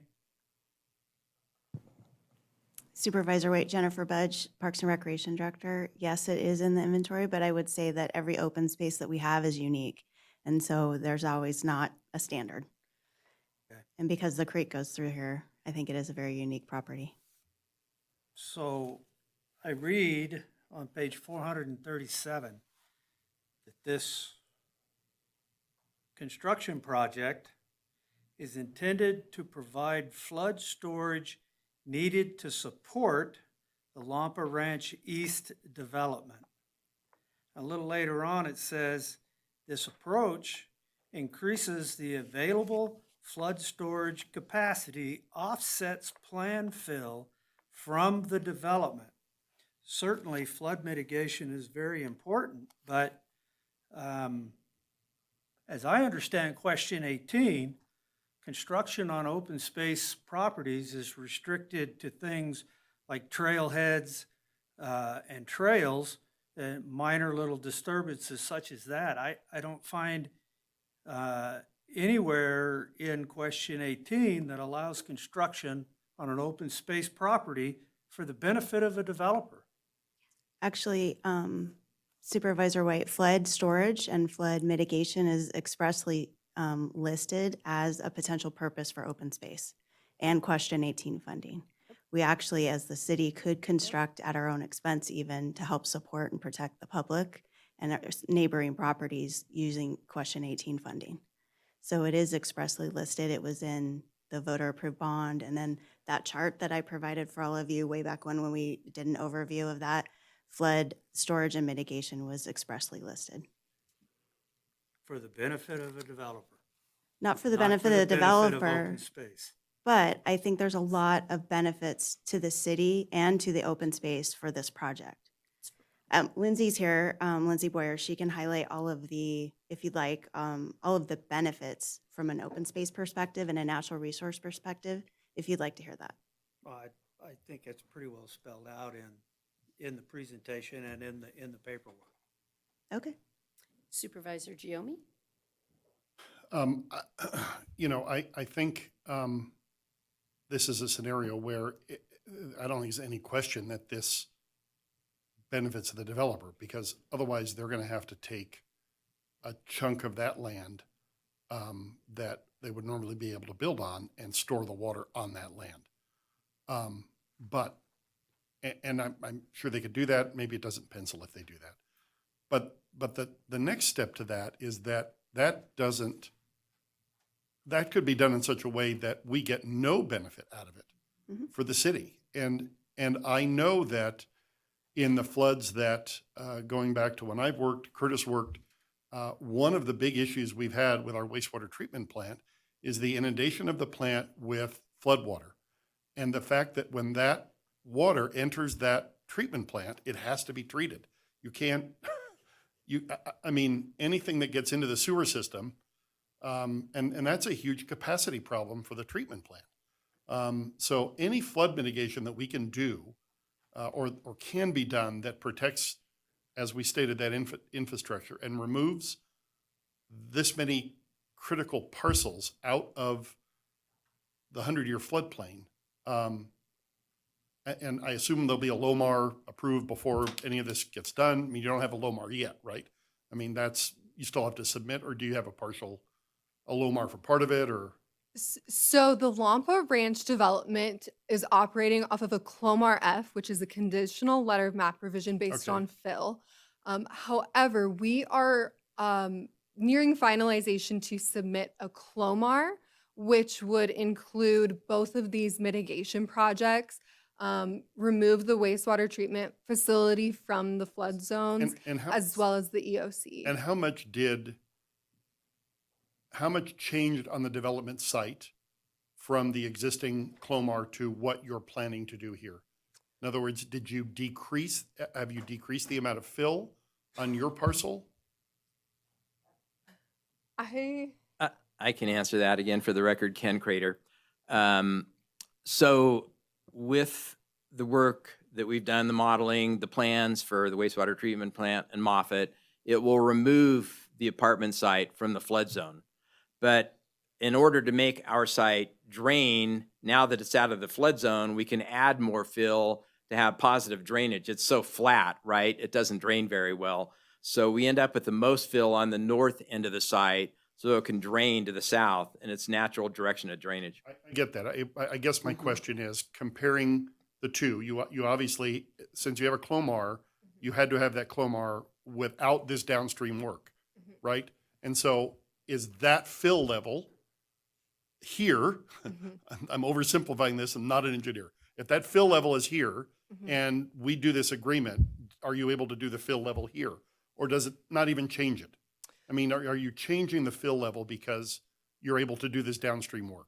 No, yeah, it doesn't change the fill level. I mean, that's, I guess, what I'm getting at. Yeah, So, the key was to get it out of the floodplain and then bring in enough fill to make it drain. okay. And I also want to add, this is important, is the Clomar is being done right now, which basically goes through FEMA and shows FEMA that when this work is completed, that with completion of the work, it will have the intended impact and benefits and take that area out of the floodplain. Then once the work is 100% completed and signed off by Carson when you City, get the then we'll Clomar. go and Yes. submit a letter of map revision, Yeah. which will formally remove it from the firm maps from FEMA. Yeah, you have to do the work before Yeah. you get the real Lomar. I get that, but, okay. I mean, I think, yeah, I mean, I think overall, yes, it's benefiting the developer. But in my mind, I don't think there's any question that it's benefiting our citizenry, and our critical infrastructure, that we would not otherwise be spending millions of dollars to do this work. We are very familiar, Lisa and I sitting on CWSD, the cost of area drainage or drainage work is very expensive. Many millions of dollars in most cases. And to get this essentially for nothing, in my opinion, is something we shouldn't look askew at. If I can add one more benefit too that we didn't discuss, again, Ken Crater for the record, if we did the mitigation work on site, it clearly wouldn't have those same downstream impacts, but also you would have less housing. And this is a great workforce housing project, so more units is going to provide more workforce housing and is also going to bring more tax revenue to Carson City. You're not committing this as a workforce housing project. That is the current plans, that it will be workforce housing in the Really? 80 to 120 AMI. No, I had not heard that. I mean, that is another huge benefit that, to me, pushes it easily over the finish line, in my opinion. Thank you. I don't see any other questions from the board. Is there any public comment on this item, Mr. French?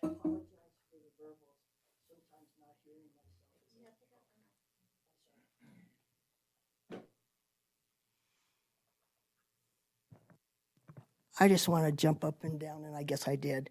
The deal is that Denny French, Carson City, I'm opposed to having our open space be a way that some developer can not have to do the mitigations on their own property.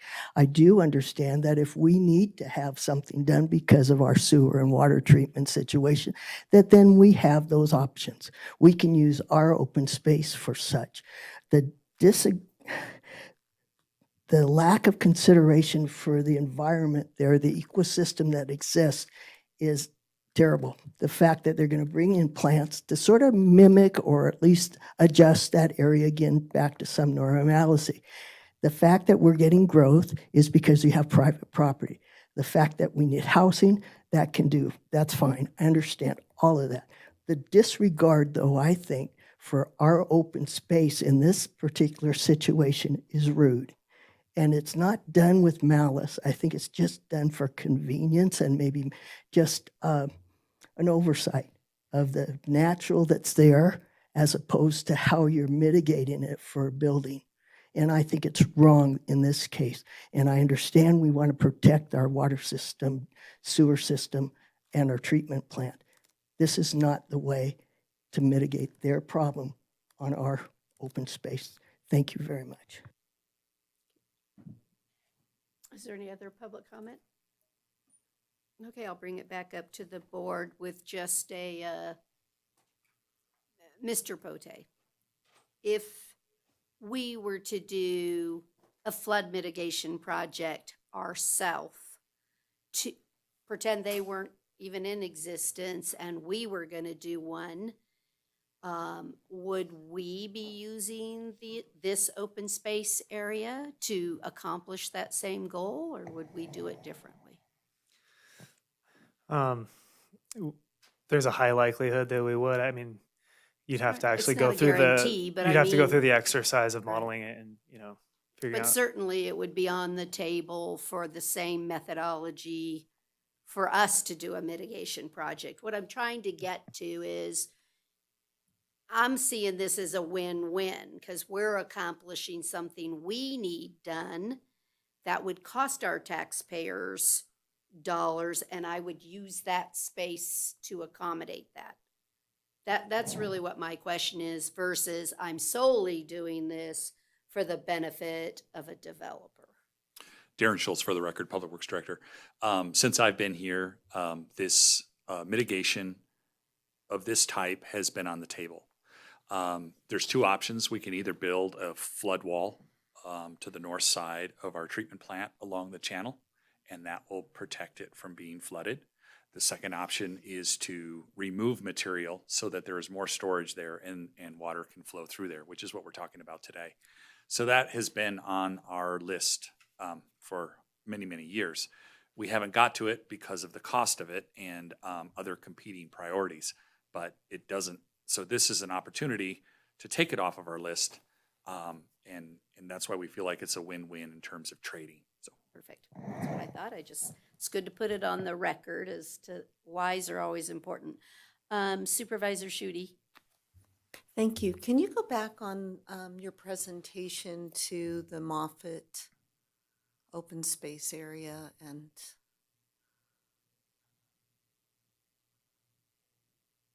there we go.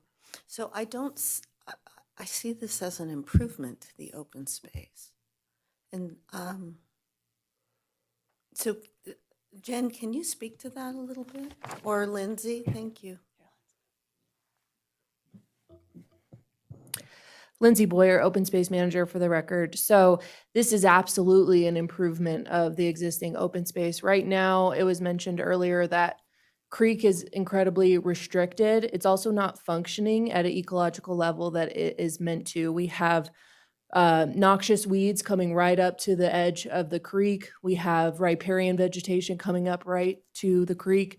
That tells us that there is a disconnection with the floodplain that is important for sustaining riparian vegetation. So right now, it's really not functioning as it should. It's not providing the wildlife habitat that it should.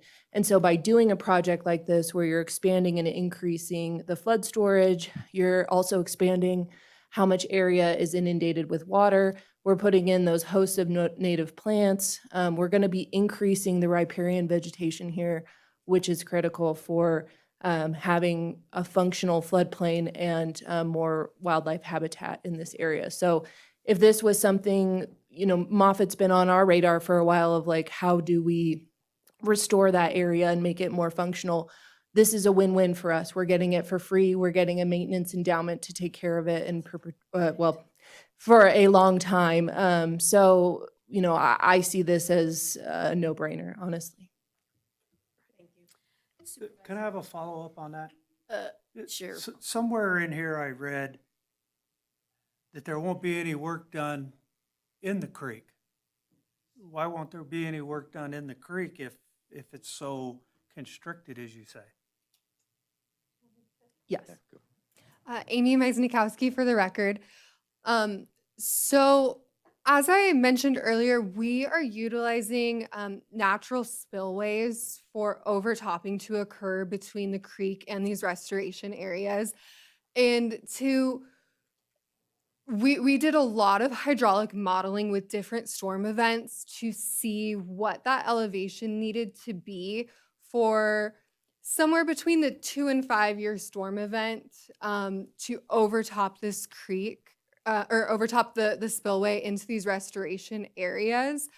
So the intent is that over time, that natural spillway will lower, it'll naturally connect more over time with these storm events. But the design storm criteria and that elevation was something we looked at very thoroughly. And for the record, Ken Crater, this isn't the first time this has been done. This is a very popular technique, and I'm familiar with it from work that I did in Plumas County, where we got grants from the Fish and Game Department to do what we called up then plug and pond techniques.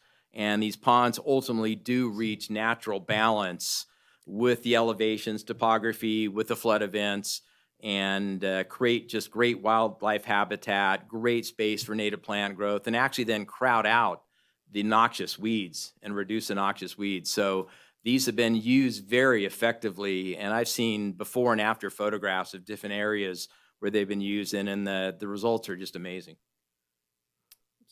Okay, Supervisor Horton? Thank you. I can tell you that everything that Darren said is completely accurate, and what Stacy said is accurate. I've been involved in numerous meetings about this ditch and this creek on I don't know how many occasions, mostly after every time we had a flood. Rob Fellows and I and other staff have evaluated a program very similar to this, almost exactly this. And it does need to be done, and this is a great project, and it will help us. It will benefit the community, very much so. Supervisor Giomi? Would it benefit from like a beaver dam analog somewhere to sort of, I assume you're familiar with those or use of them? In terms of storing water? In terms of dispersing water into the floodplain. So we just did a tour in Alpine County where, what is it, Faith Valley? It is Faith Valley, where the Carson River coming through the Faith Valley was, they built a series of, I don't know, 30 or 40 beaver dam analogs, which are fake beaver dams, basically. And what it does is it prevents or reduces channelization of the creek. So obviously what happens over time, the Grand Canyon's the massive example of that, right? That the canyon gets bigger and bigger, and there's less riparian area and less healthy, as Lindsay said, less healthy area in the floodplain. And so it seems to me, it doesn't sound like you modeled that, but this would be something where perhaps in the future, if we could do one or two of those in here, that would then, as the water rose, sort of push the channel and disperse the channel into the floodplain, which again has the benefit of improving that vegetation, growing the vegetation, and decreasing the channelization of the creek over time. And maybe it'll occur anyway, just based on the way you're describing it with willow growth in the channel, or all of that kind of stuff tends to slow the speed of water and allow it to overtop, as you said. So beaver dam analogs just speed that up, basically. Again, Ken Crater for the record. Yeah, absolutely. You know, that's something that could just happen naturally or be worth looking at. But the beauty of this project is we will excavate 56,000 cubic yards out between the wastewater treatment plant and Moffett. So we get a lot of instant bang for your buck that could take decades or centuries for beavers to do. And the last comment I'll make is just, we at Carson Water Subconservancy, we review a lot of area drainage master plans. Probably in my almost 7 years on that board, I would guess we've probably reviewed 3 or 4 a year. This mitigation method is used over and over and over again in those area drainage master plans as probably the number one way to manage floodwater. Channeling is great, but those channels fill up over time with silt and debris. And so a natural solution like this is always the best. It's also always the most expensive, or almost always the most expensive. So the fact that we can do this without us spending our taxpayer dollars is a huge benefit. Okay. Would somebody like to make a motion? Sure. Supervisor Giomi? It's a long one. I have to read a lot. I move to approve the lease purchase terms as presented and direct the city manager to continue with all. What? What? This. Did I say something wrong? Am I in the wrong one? Yeah. Oh, sorry. I flipped forward. Strike that. Because you thought we Never were mind. almost there. Yeah. I was like, wait, wrong agreement. It's a very short one. I That's- can get that's through why I this thought you very were- easily. That's why I thought he was joking. I will have no trouble with this It's motion. short. I move to approve the agreement as presented. There we go. All those in favor, please say aye. Aye. Any opposed, say no. No. Let the record reflect it was 4 yeses and 1 no. Thank you. We look forward to seeing a very successful project. I hope so. Okay. We're now on to agenda item 21. That'll teach you for being funny all day. He has been funny. This is our time where we can do some non-action items, so I would like to make sure everyone is aware. Tomorrow morning in front of the Capitol, we will be greeting the 6,800-mile relay from California to Delaware, where they carry a copy of the Declaration of Independence from coast to coast.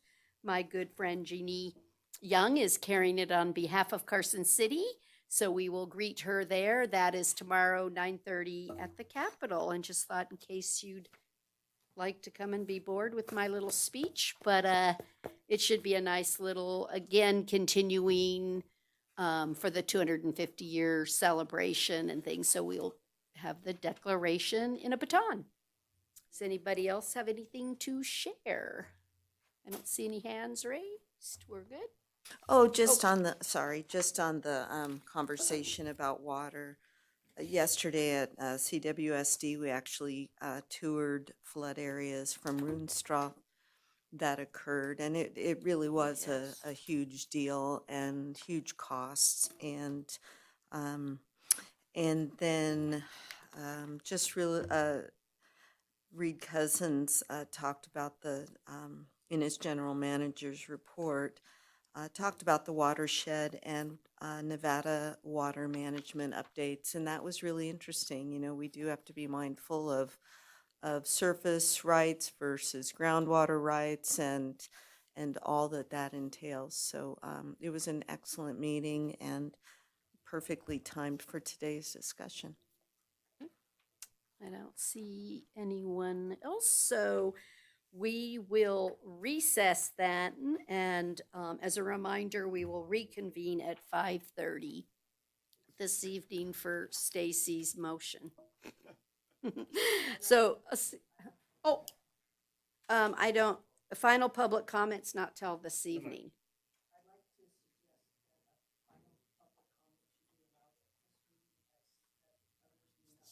It's the same meeting. I don't have a different meeting.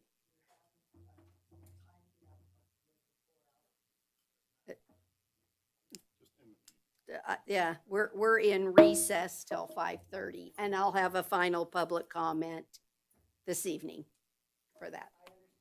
Okay. I understand what you said. Okay,